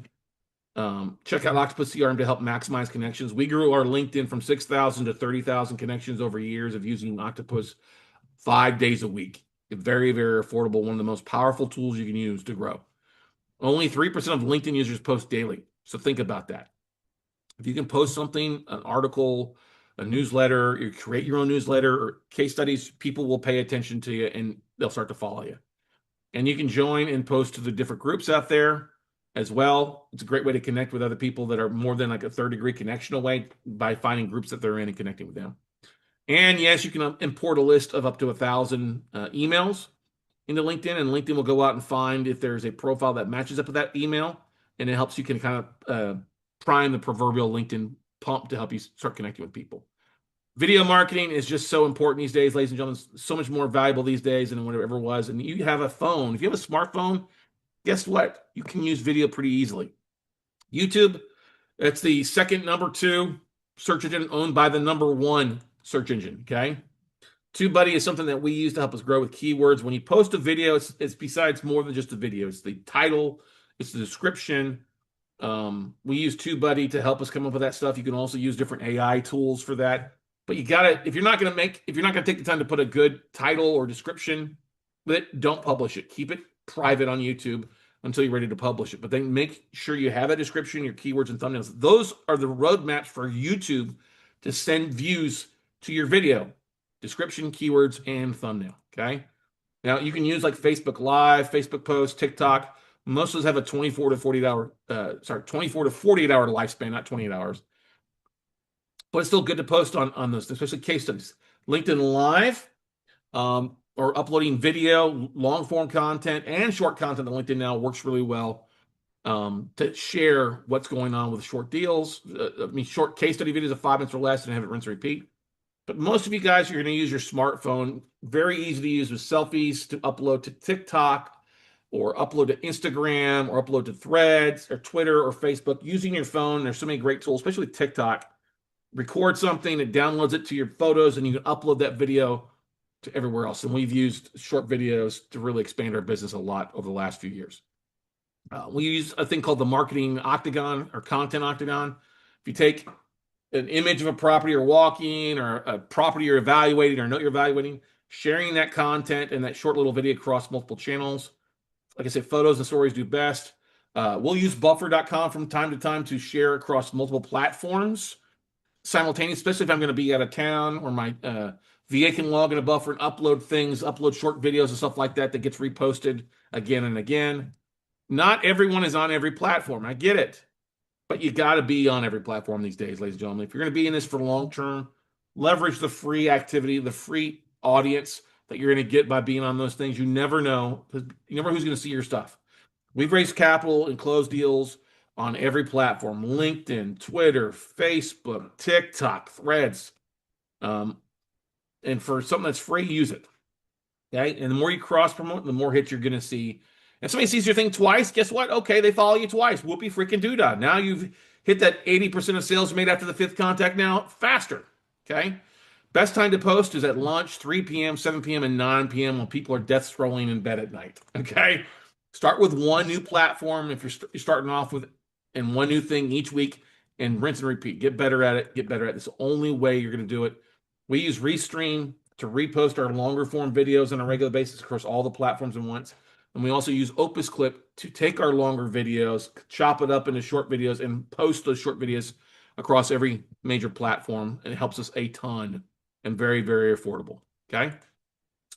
Let's talk about business structures because people are like, oh, well, can I use this? Can I use that? You've talked about funding. You've talked about marketing, raising capital. Let's talk a little about the nitty gritty, the black and white side of note investing. Yes, you've got to have a business entity. And let's talk about how do you structure your note business. You need to use entities, LLCs. You can use trusts. You can use S corps. Easiest thing for you to do is just an LLC. Okay. Now, people talk about, well, I want to use an LLC in Wyoming or Delaware Statutory Trust or a Nevada LLC. Just use a Nevada LLC. It's going to help you out. Yes, you can create LLCs in your states. Totally agree with that. Okay. But your main operating one, you should probably have it as a Nevada LLC. And don't keep more than $1 million in asset values in a single entity. Okay. If you're going to use, if an individual investor is going to bring 250K to the table or more, create a separate LLC for their deals. All right. Keep your deals and assets separate from your partner's deals, existing business. If you're doing something outside of real estate or outside of notes, have a separate LLC for your note stuff. If you're buying performing notes for yourself, keep those in a separate LLC from the ones that you're buying non-performing. If you end up taking some property back and you keep them as a rental, keep those separate from your note business. You're buying an individual commercial project, put that in its own LLC. If you're going to start creating educational and marketing stuff, keep that in a separate LLC. If you're going to do property management, keep that separate from your other stuff. All right. So yes, you will probably end up with multiple LLCs. It's called good asset management. Okay. Well, can I just use my self-directed IRA, my personal trust and create? Yeah, you can use that, but it's not going to necessarily give you asset protection. It's not smart to fund in your own name or your own IRA. Yes, people will fund playing those deals. But guess what? Do you want a disgruntled borrower coming back after you? Oh, here's your, I can track that person down and go knock on your door. It doesn't happen. But some people are scared about that. The reason we're using LLCs is the whole asset protection. The Consumer Finance Protection Bureau used to be around, would target people. You would get complaints and you don't want them targeting your IRA. Now it's the state licensing or the state consumer affairs division or what's the other big federal government thing that's tracking debt stuff. Anyway, the reason you keep it in an LLC, you don't want them to come file a complaint against you personally and wants to go against your LLC. Okay. Now, some counties like Wayne County in Michigan and a few others, in poor counties, are actually suing the trustees for back taxes. I would not be surprised you see this happening in like New York, Oregon, Washington State, where those communist states or communist governments, I hate to say this, they're losing investor money. So if they see that you've bought a property in your IRA, wouldn't be surprised if they start suing you for back taxes on that property. We've seen it happen before. Funding or joint venture partners, don't do some asset protection. Okay. We talked before about self-directed IRA LLCs and having checkbook access. Use NIC, use Safeguard, use Solero Bank to help you out. That trusts are not recommended because yes, you can create a trust really easy, stuff like that, pretty easy to. But if you're going to move it out, move it around, stuff like that, people are just going to want an LLC. All right, just keep it simple. You need to document things. Having an LLC is not just a trip to the Secretary of State and getting a tax ID number. You need to document your transactions, what you're buying from, if you're taking an apartment, who you're using, if you're reimbursed you for other things. So many different things that you have to document. Even if you're a single member LLC, you still need to document these things, okay? And it's important to use a company that can help you out with that. And we love using Laughlin Associates. They've been around for over 50 years of creating and keeping people's LLCs, their corporate veil stuff is so important for you. They help with asset protection and structuring the deals as well. They have an amazing corporate veil protection plan where somebody will reach out to you on a monthly basis and help you create the actual documents and disclosures and notices that you have to put in with your LLC and help you structure. So it's true an LLC, a true company, not just somebody out there doing things. Well worth it. So much cheaper than you would do it yourself or hire an attorney to do it. And they will also work with you to help structure trusts, wills, all this other stuff if you have a lot of other assets out there. They do a biannual event called Magnify Your Wealth Summit, magnifyyourwealth.com. They've done it on the West Coast. They've done it in Texas here. They've done it in Florida. If you want to attend it, it's well worth it. One of the most valuable 3-day events you can go to for asset protection. It's pretty inexpensive, like $3.99 to go to it. Lunch is included on that stuff too. Great networking, usually about 150 to 200 people. If you go to magnifyyourwealth.com and sign up for it, use the code NOTES, NOTES, and then unlock $100 off for you. They do that for all of our clients. And you can also go to lawfulusa.com to find out more about what they're doing for asset protection. Well worth it. They work with 95% of our coaching students, and they just do an amazing job. All right. And we just recently had Aaron Young on our podcast episode 1086, where he talked about the asset protection for real estate investors and what you need to put in place in today's world, because a lot of people are sue happy. There's ne'er-do-wellers out there. So you got to be smart. Are you going to get sued at some point? Yeah. If you're a real estate investor in the real estate niche, you're going to get sued at some point. So just protect yourself, protect your assets, and go do that. All right. Let's talk about the different exit strategies available with notes, as we're kind of getting to the point where we're getting to the last few sessions here. You buy a note. How do you make money with that note? Well, there's basically 10 plus ways to skin a note, as we like to say. We did a longer form video on this, exit note strategies. You want to take a look at that at some point. But one, you can wholesale note, which is all about flipping contracts. So I get a lot of people like, I want to flip notes, and that's fine. But the work you're going to put into wholesaling, you might as well put into that raising capital to close more deals. But wholesaling notes can be done. We still do this from time to time. You can make a flat fee of like $500 or more. It's a low balance thing. You can make a 1 to 3 points based on the funding amount. If it's a performing note, usually 1% is pretty normal. If it's a non-performing note, 3% is kind of normal. You can do a double closing if you don't know the seller and don't want them to find out who or you do it for your buyer if you don't want them to find out who the seller is. Just do two contracts. Or you do a flat signed fee agreement before with somebody. We do that for all our WCN members. If they're going to buy a note, we're wholesaling it. We'll just turn them over and, okay, pay us our fee when you fund. You can also, if you're starting off or closing on multiple deals with multiple notes at one time, use a real estate attorney's escrow account to help the money to come in funding wise to come in, and then you wire out one wire. Okay. Especially it's good to do that, especially starting off with a new funding source. Good wholesalers know their deal and know how to market it. If it's a good deal, understand why it's a good deal. If you don't pay any attention to doing into a deal, you're just trying to flip shit, you're going to not be very successful and be disappointed. Okay.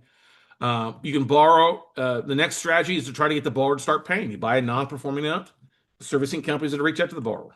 Okay. And they start reperforming and paying on time. That's what you ultimately want with buying notes. You bought it at a discount, borrower starts paying, you're making a double-digit return. You're going to need a third-party licensed servicing who's licensed to collect debt in that state. That's going to cost you $35 to $95 a month, 35 for performing, 95 for non-performing. They're going to handle the collection of payments, the borrower outreach, or as we call it, right party contact, and you're going to instruct the servicer. They work on your behalf of what you want to offer the borrower. All right. So when we buy a portfolio of notes or buy a note, we're going to notify the servicer, hey, we're doing this. This is what we want to try to work out. You know, hey, we know we're going to get a deed in lieu, cash or keys to the borrower, so they don't have to do a whole lot of work. Okay. So that's the thing. They work on your behalf. And usually what we're going to do is do a trial payment plan to start off with, or do a loan forbearance agreement, add what they're behind onto the back end of the note. We're never going to do a loan modification right off the bat. We're just going to try to get the borrower to start paying on time and do a trial payment plan for them. The reason you do a trial payment plan for the first 12 months is it's treated as a long-term capital gains at that point versus a short-term capital gains if you modify it. Okay. Modifications, hey, great to do. Like I talked about, we'll do a trial payment plan to begin with versus going to a loan modification, but it's basically about the same thing. It's a payment plan with a lump sum or extra payments. We always want to get the borrower to bring extra to the table. We're not going to usually just let them reinstate. If they do reinstate and they're behind by 2 years, we're going to return those payments and start the foreclosure process. They've got to bring a lump sum. All right, that's skin the game. For every non-performing borrower where we never got a lump sum on the front side of something, they always end up non-performing again and ended up going into foreclosure 90% of the time. All right, the TPP, as we call it, trial payment plan, will be 6 to 12 months. And you can do a variety of things during that trial payment plan. Adjust balance, forgive, reduce back payments, adjust the payment schedule, make it a bi-monthly payment versus once a month. Like I said, never go straight to a loan mod. Once you've modified the loan and forgiven balance, reduce interest rate, it resets the foreclosure clock. All right. It's not a new loan, but it's a modified loan. Now, if they stop making payments and don't follow through and you modify it, guess what? You can only go after them for what they're behind on now, not what you forgave. And if we're going to do a trial payment plan, yes, we're going to have the borrower fill that out, sign off on it. Loan modification needs to be signed. If we agree to something on the front end, we can just send the servicing company the bullet points and they'll create the paperwork and charge you for the paperwork and send it out. Sometimes we get a loan payoff where the borrower pays off the loan. That's always nice. You can do a reduced payoff and a settlement. We've done that before for borrowers where we're upside down. We've done it over 90 days. A payment plan paid off. Okay, you're going to pay a third, a third, a third. You're not, you have to realize if a borrower hasn't paid more than 2 payments in 12 months, they're not going to go get a loan. Especially if it's an owner occupied asset, they're not going to go out and get a loan at all from a hard money loan to get refinanced out. Okay. If it's investment property or it's like a family member's property, then they could go get a hard money loan to buy it from the family member and, you know, pay you off. We've had people cash out their retirement accounts to pay us off.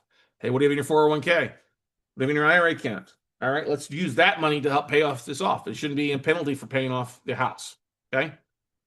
You will handle the payoff and settlement with a servicer. You'll also need to do a release of lien from the county showing that they've paid it off. Okay. You can't allow a loan assumption. You've heard of subject to deals. Well, you being the lender, you can allow someone to assume the loan who's a family member, a friend, potential investor. I always want them to fill out a new 1003 application just to see it's not a new loan, but we want them to get all of their information, social security number, debt to income, that kind of stuff, to make sure they can afford it. When you're doing a loan assumption or a modification, it's not a new loan. So you do not need to go get an RMLO or an NMLO to go and make sure it's Dodd-Frank compliant, okay? Most of the time, we're going to keep the existing payments, the unpaid balance, and the terms. We may have modified a little bit, but we're not going to allow them to drop it from a 12 to 6% interest rate unless they're bringing a huge amount to the table, okay? The borrower, your existing borrower, can quit claim the property to the new note payer, to the new sub-2 buyer, and the sub-2 buyers or the assumption buyer starts paying you, okay? You can do a short sale. If they're upside down, the borrower sells the property at an amount below the payoff, or which is what the short is. The bank has to approve what's getting shorted here. You know, I will approve a short sale as long as I'm making more than what I paid for the note most times. If it's not listed already, we do require them to list the property at 85% of fair market value in the MLS and not use a best friend to list it and drag things out. We're going to make sure that for somebody to come look at the property, they can do it at any time. It's not around the borrower's schedule. If they're not going to allow somebody to come see it, no, we're not going to do a short sale. We'll start the foreclosure. Okay, we'll reduce realtor's commission to 4% because if I'm going to bleed and take a loss, everybody's going to bleed. Okay, if there's no foot traffic, no showings in 2 weeks to 30 days, we're going to cancel the short sale and say let's do a deed in lieu, cash for keys, or consent to judgment, and let you get the borrowers out of the property. We're not going to sit there and drag this out for 2 months, 3 months, 6 years, whatever. Okay, and you can 1099 the borrower for the short to write it off. Okay, so that's something people don't. Tell them a 1099. I think it is, or whatever it is, they can file it if they can't afford it, pay taxes on it. They can file an IRS form 928. I believe that's the form number to show that they're insolvent. If they can't do a short sale, then a deed in lieu or cash for keys or a friendly foreclosure. Basically, we let the borrower walk scot-free. The borrower will deed the property back to the bank, back to us. We'll either give them obviously they deed it back. We're going to give them forgiveness of debt. Some banks previously were trying to get the borrowers to sign off on a second lien or an unsecured lien. We don't do that. We're just going to forgive you. If you're going to deed it back to us, we're just going to forgive you the debt and let you walk. Cash for keys, $500 more to help expedite taking the property back. We've done up to 75 grand before for cash for keys. Normal is about 5 grand or less. Okay. If we're going to allow somebody to do a cash for keys, we're going to want the property in good condition. We want it clean, swept, vacant, obviously, and it helps them avoid a foreclosure on their credit. And we want to make sure there's no other liens on the property above yours. I don't care if there's municipal lien or small little liens, but we want to make sure there's not a second lien on the property, because if we accept the deed in lieu, it puts that second now into first lien position, and it's not a good thing. If there is a second, then we do what's called a consent to judgment or cash for consent. Okay. And you'll always want to pull title, see what's sitting out there, and get internal photos so you know what the condition of the property is. Okay. Because if you take a deed in lieu, cash for keys, you can't 1099 them for the difference above in most states. Most states are a one action thing where if you're foreclosing, that's one action. Some states are two action where if you foreclose and you don't get enough back what that was owed, you can send a 1099 to the borrower for the amount that wasn't paid off. Okay. You can sell the asset to another investor. If you've created value knowing which way the exit will go, if you bought a note, the idea that you're going to try to get the borrower back on track and the borrower's just been a pain in the ass and you don't want to deal with a foreclosure, like if it's in Cook County, sell it to another investor. Um, if it's in a, you bought it as part of a portfolio and you know the borrower is going to drag this out, just go ahead and sell it to somebody else, make a quick 5 or 10% profit. If you do that in 30 days, that's a pretty good annualized yield for you. Okay. Many funds, that's their whole goal is to buy the notes in bulk, work to modify it in 90 days. If the borrower doesn't come to the table, start performing in 90 days, they sell it at 10% or greater of the purchase price. If you make 10% in 90 days, it's a 40% annualized return. Think about that. Okay. Sell to local investors, market via local meetup groups, real estate clubs, Facebook groups that you got to deal. Even if it's a handyman special, if the borrower, you find out the property's not in good condition, you know, borrower sign it off, sell it off to somebody else. You don't have to do the rehab. Find you a investor friendly realtor. If you need somebody, let me know. We've got a whole network of people that can do door knocking, property inspections, door locks, all those type of vendors for you. We can help out with that. Okay. Number 9, if a borrower's not going to play ball with you, can't pay, won't short sell, won't respond to you, you're just going to have to foreclose. Like I said, we talked about foreclosure costs. Non-judicial foreclosures are faster, cheaper, starting at about $1,000, $1,500 for the cost. Judicial foreclosures, you got to go through the process of foreclosing through the judges and the court system. That's going to be a minimum at least $2,500 or more. You're going to pay that as a retainer to the attorney. And sometimes you might get some retainers back if the borrower works, but other times you won't. You can either A, sell the property at the foreclosure auction and make money at the sale. You will give bidding instructions to the attorney foreclosing. And we'll often say, okay, give us up to 80 to 90% of the as-is value, the payoff. If you're owed more than the property's worth, if there's a ton of equity, you may want to make the opening bid your full legal balance if there's a lot of equity above and beyond what you're owed. Okay. We have one note right now. Borrower owes 200, the house is about 300. We bought it for 170. Our opening bid at the auction is going to be the full 200,000. If it sells, great. If it doesn't sell, we now own the asset and it's worth 300. It will sell it. If it sells at the auction, okay, we make 30 grand in 6 months. Okay. If it's not sold, you now own that property as an REO. Go change the locks, go evict the tenants, and go that route. Okay. But the foreclosure is basically going to clean title for the most part. Taxes are not going to get paid. Some municipal liens like water liens, weed liens aren't going to get wiped out. Those will have to be paid, but that's okay. Sometimes you can negotiate those down with the county. If you take back the property, make sure to place a lien on the property in the amount of what your investor lent you as a first lien, or over encumber the property with a second lien above what they invited so that you don't get these unscrupulous shysters who'll go slap a fraudulent lien against a property. You'll see that happen from time to time. Okay. And that's an asset protection we talk about doing in our 2-day class. Okay. Now, we talked about the whole goal of buying a non-performing note is to get the borrower back on track. Well, guess what? When they get back on track, it's called a re-performing note. You can turn around and sell that off. And yes, you can sell it. You can sell it after you've gotten 6 to 12 months of on-time payments. I prefer 12, especially if the borrower brought a chunk to the table. I'll look at 6 months. Okay. You want to make sure that note is with a third-party servicing company, so you're adding value, not self-servicing. You can only sell off of the P&I payment. If the borrower's making extra per month, you can't really throw that in there, especially if it's just for a limited time. Your basis is going to be the P&I payment times 12 divided by what type of return they're looking for, or a percentage of the value to see what it is. Okay. You're not going to sell it above the legal or above, if the value's above what's owed, you can't sell it for full value. You have some idiots out there trying to sell a note at the full value of the property when they're only owed like 200 grand. I'm like, that doesn't make any sense. You understand what you're bidding. Okay. Borrower may still be behind, but they've paid at least 6 to 12 months of on-time payments.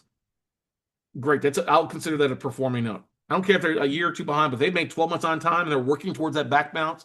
That's really considered a performing note to me. Of course, there's bankruptcy loans.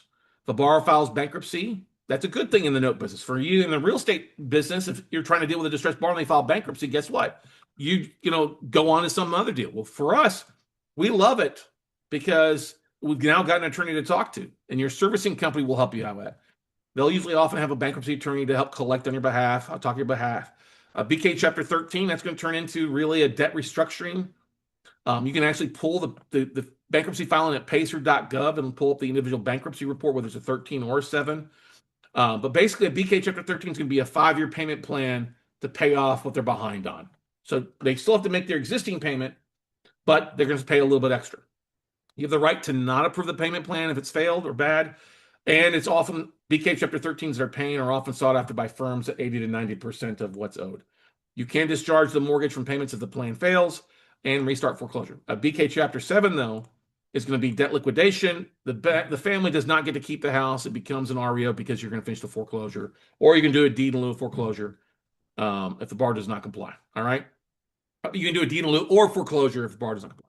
Now, there are some other revenue sources with note investing that turns into deals on distressed notes. You can use these distressed note leads as potential subject to deals, lease options, wrap leads, distressed home sales or short sale leads for realtors if you've got a good realtor network. You can also target some of these for owner financing leads. Hey, don't lose your home. We can help you sell with the owner financing. This could also potentially be property management leads if it's a rental property or landlord or out-of-state venture, or it's a DSCR loan that could be an investor loan. Might be a potential property management lead. With performing notes, what we see often is if it's an owner finance notes with some seasoning, or it's an older owner finance notes, these could potentially be mortgage broker refinance leads. Hey, let's get you out of your 10% mortgage into something at 6 or 7%. You got all this equity you've been paying on time. Okay. Also could be potential property management leads as well if they're willing to sell or it's an investment property. Okay. Session 11 is all about if it's a deal or a dud. Things to consider before buying. There's a whole lot of things that you want to go through when you're doing the, when you're thinking about notes. What's going on with that deal? City issues. What's the values? What's the days on market? Does it look like it needs some things? We talked about size and population in the city. Where is it located? Are there colleges nearby? Okay. Does the asset meet your strategy? Does it make sense to do with performing notes or reperforming notes for cash flow to keep that borrower back into it? Are we going to get a decent amount of profit if we do have to do a deed in lieu or foreclosure sale? Are we going to be able to keep it in our portfolio if we want to do it, or doing, rental thing? Those three things are the most important things. Is it going to meet your strategy? You want to avoid weird ass assets or unfinished projects or just stuff that looks like crap. All right. We always want to try to make sure that the note has three profitable strategies. The first one being, if it's occupied, can it become a reperforming note?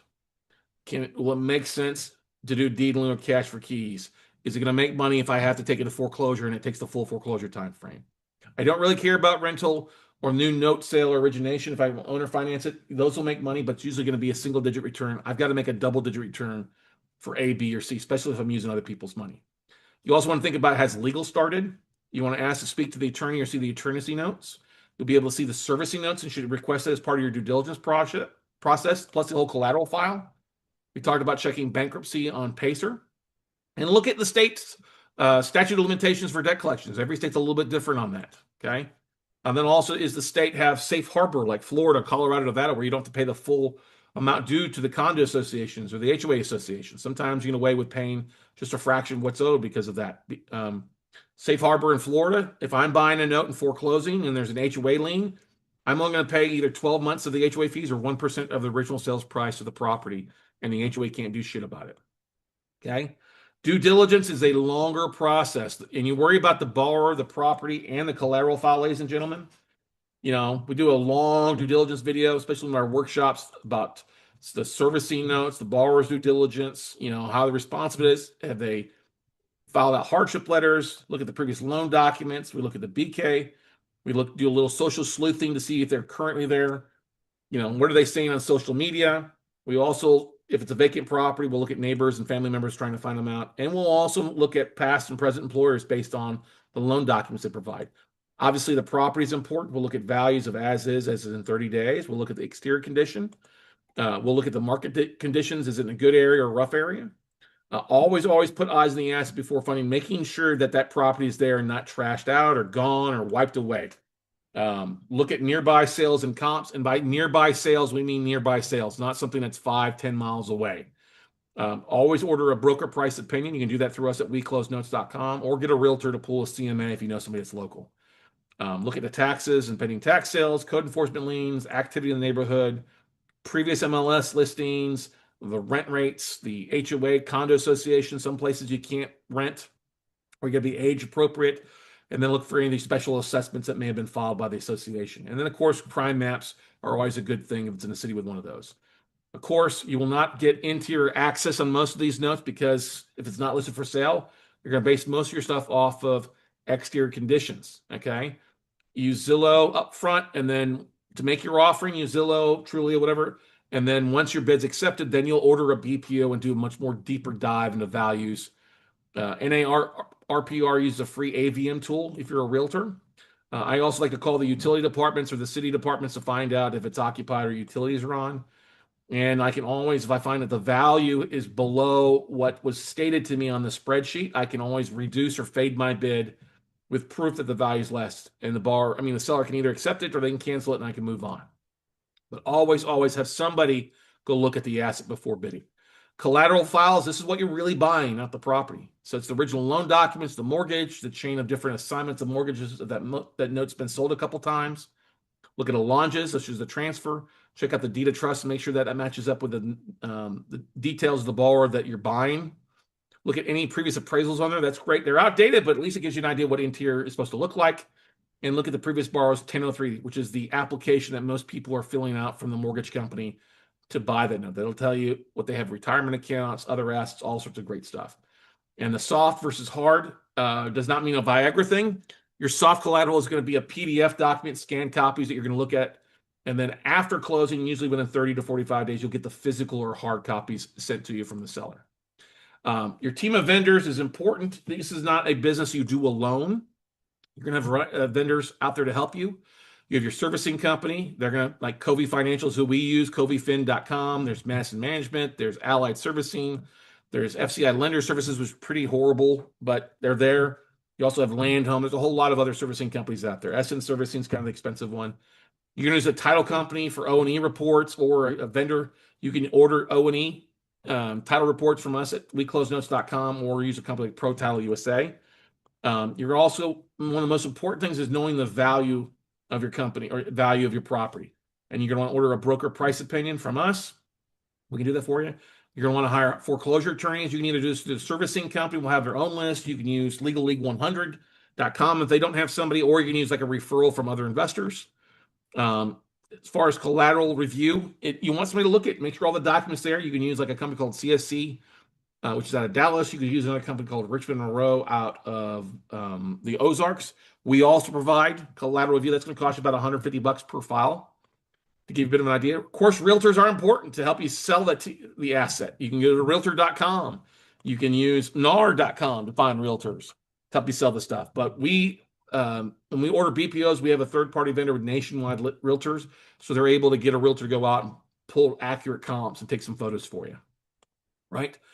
Property insurance is going to be something that's important to protect your investment. You can use Ross Diversified Insurance out of Orange County, the National REI Group out of Kansas City, or US Risk, which is located here in Texas, but they do stuff nation. All these three of these companies do stuff across the country. Property preservation, especially in the winter, if you're buying something in the north, if it's vacant, you want somebody to go in and make sure the water's turned off and everything's winterized for you. And like I said, you can order your due diligence directly. We have an amazing group of vendors that we use for our students. Save you, instead of you trying to go out and do it yourself and pay a whole lot more, you can do it through weclosenotes.com, or reach to me at scott@weclosenotes.com, and we can help you out there. Anywhere from door knocking to door locks to exterior, interior BPOs, all that good stuff. Okay. Now, what comes next for most of you? Well, I want to first of all say thank you for hanging around for about 2 hours with me here.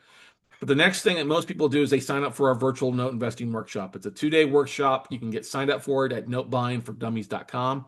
Normally, it's about $9.97. We've reduced the price down in 2026 for you. We've got so many successful students have closed on 10 notes, 15 notes, 20 notes, 50 notes, and making above average returns. We could talk all day about what type of deals they're doing, but we are so proud of our successful students who are doing big things out there. All right. I mean, if you're wanting to make a double-digit return in your self-directed IRA, you could do like Sterling James did, bought a small note in Florida. We helped them find the deal, help them negotiate it, help them do the due diligence, and help them close on it. All right. What's included with our class? You get a 2-day live class that we do via Zoom. That's usually $9.97, but we do that live, so you can ask questions. You will also get the replays to the previous class that you just don't have to wait around to the next live class. You can actually start learning today. You also get a 200-plus page manual with forms, contracts, case studies. We'll also include our wholesaling and calling banks master classes as well for you. And this is good for you plus a partner or spouse. All right. So it's over 20. We also bring in a tape of list or two of notes that you can cherry pick from and make offers on. That's priceless. So you get well over $2,000 in value by signing up for our workshop. And we're here to help you. We always believe there's no dumb questions. It's just that no questions are asked sometimes. And that's the question that needs to be asked. And like I said, normally it's $997.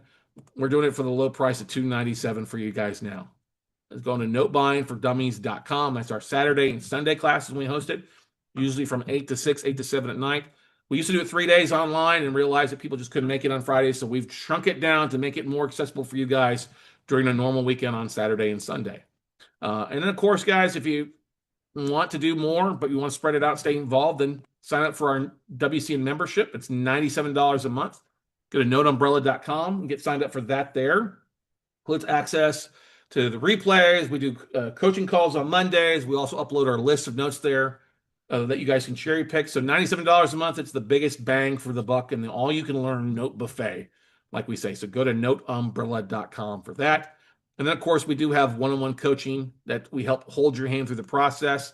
What's involved with a note coaching program? It's at least 8 weeks of one-on-one coaching calls. We do via Zoom. You get my list of 5,000 plus asset managers. You get my 12 hedge fund contacts. You get a year of the WCN membership. We'll help you with raising private capital. You get VIP access to me. After you do your 8 to 10 weeks of coaching calls, you come spend 2 days with me here one-on-one in Austin, Texas. And then we do a follow-up call via Zoom 6 months later. And we will help you find your first deal and help you raise capital to fund that deal. We are here to help save you money and make you money. If you're going to invest some time in the coaching program with me and money, we are going to work our ass off to help you make that money back. Because the cost, it's not the cheapest thing out there. It's right at 25 grand.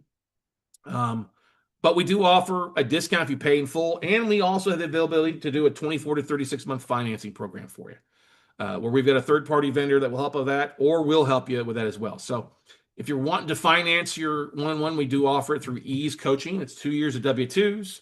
You got to make 40K per year, have a 620 FICO. And like I said, they'll spread the payments up over 2 to 3 years for you. So your monthly payments could be about $500 a month. There's no prepayment penalty plan for that. And that payment starts in 45 days. So you can get rocking and rolling.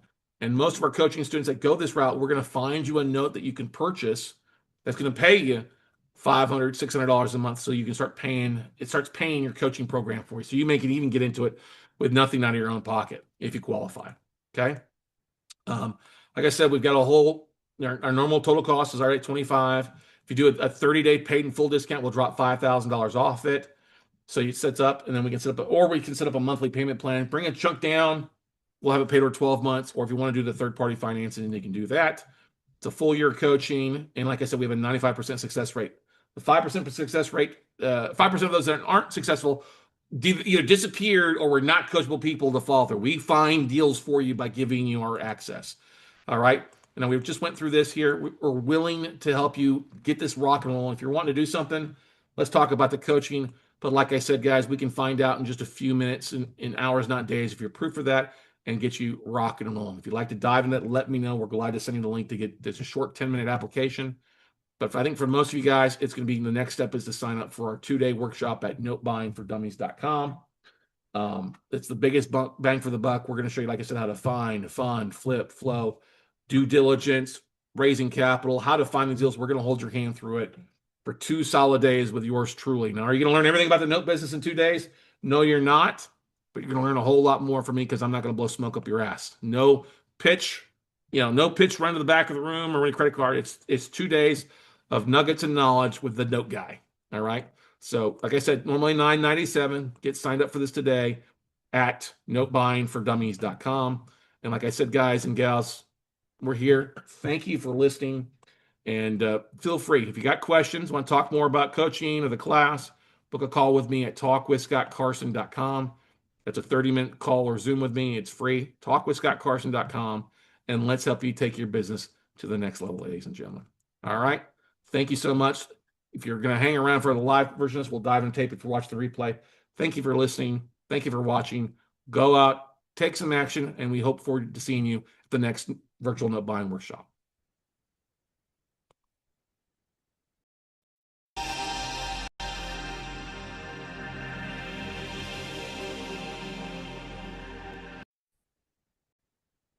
Hey, real estate investors, are you new to the note industry? Or maybe you've been around a while, but been so jaded by the amount of smoke being blown, the run to the back of the room, the pitch, the secrecy of how to find a note, well, or how to buy a note, or how to get rock and rolling without having to spend $50,000 to get rock and rolling. Well, then you're in for a treat. I want to invite you to get signed up for our monthly WCN membership. It's just $97 a month, and it is the biggest bang for your note investing buck in the entire industry. Not only do we provide great education, weekly coaching calls, access to note tapes, but you've also got access to vendors, education classes, workshops. You can also reach out to me and ask a question at talkwithscottcarson.com, all for the low price of $97 a month. In that will include access to our replays of our previous workshops, our due diligence workshop, our calling banks workshop, and our wholesaling notes workshop. That's all included with the price at $97 per month. You also get great discounts to upcoming events offered by some of our vendors like Laughlin Associates or Get Fundable, just to name a few. But we are here to help provide you the access, the coaching, the assistance, the strategy, and the support to help you get your butt rocking and rolling as a note investor this year and beyond. So if you get signed up, go to noteumbrella.com. Very simple website, noteumbrella.com. We call it because it's going to have the umbrella of everything you need. Get here, scroll down, you can see what we provide. There's a summary of what you get, training in the industry, the number one investor recommended training out there for non-performing notes, access to different deal sources. We're uploading lists of notes that can be cherry picked all the time for note investors. Primarily first, sometimes upload seconds, but mostly we're a non-performing first kind of business. We also upload performing, some owner finance stuff that can be cherry picked for you as well. And of course, we've got an amazing support from our team of vendors and yours truly to help you really kind of a whole business in the box. None of this upselling, none of this bait and switch crap. No, no, no. We want you to close deals, and that's why we close notes. So get signed up today, noteumbrella.com. Very easy to do. RSVP your spot. We'll put you into a online portal called Basecamp where you can access previous replays, previous tapes, current offerings, different marketing pieces that our students are using to help them raise capital, find deals, and stand out from the competition. So go out, take some action, get signed up today, ladies and gentlemen, noteumbrella.com, and we'll see you at the top.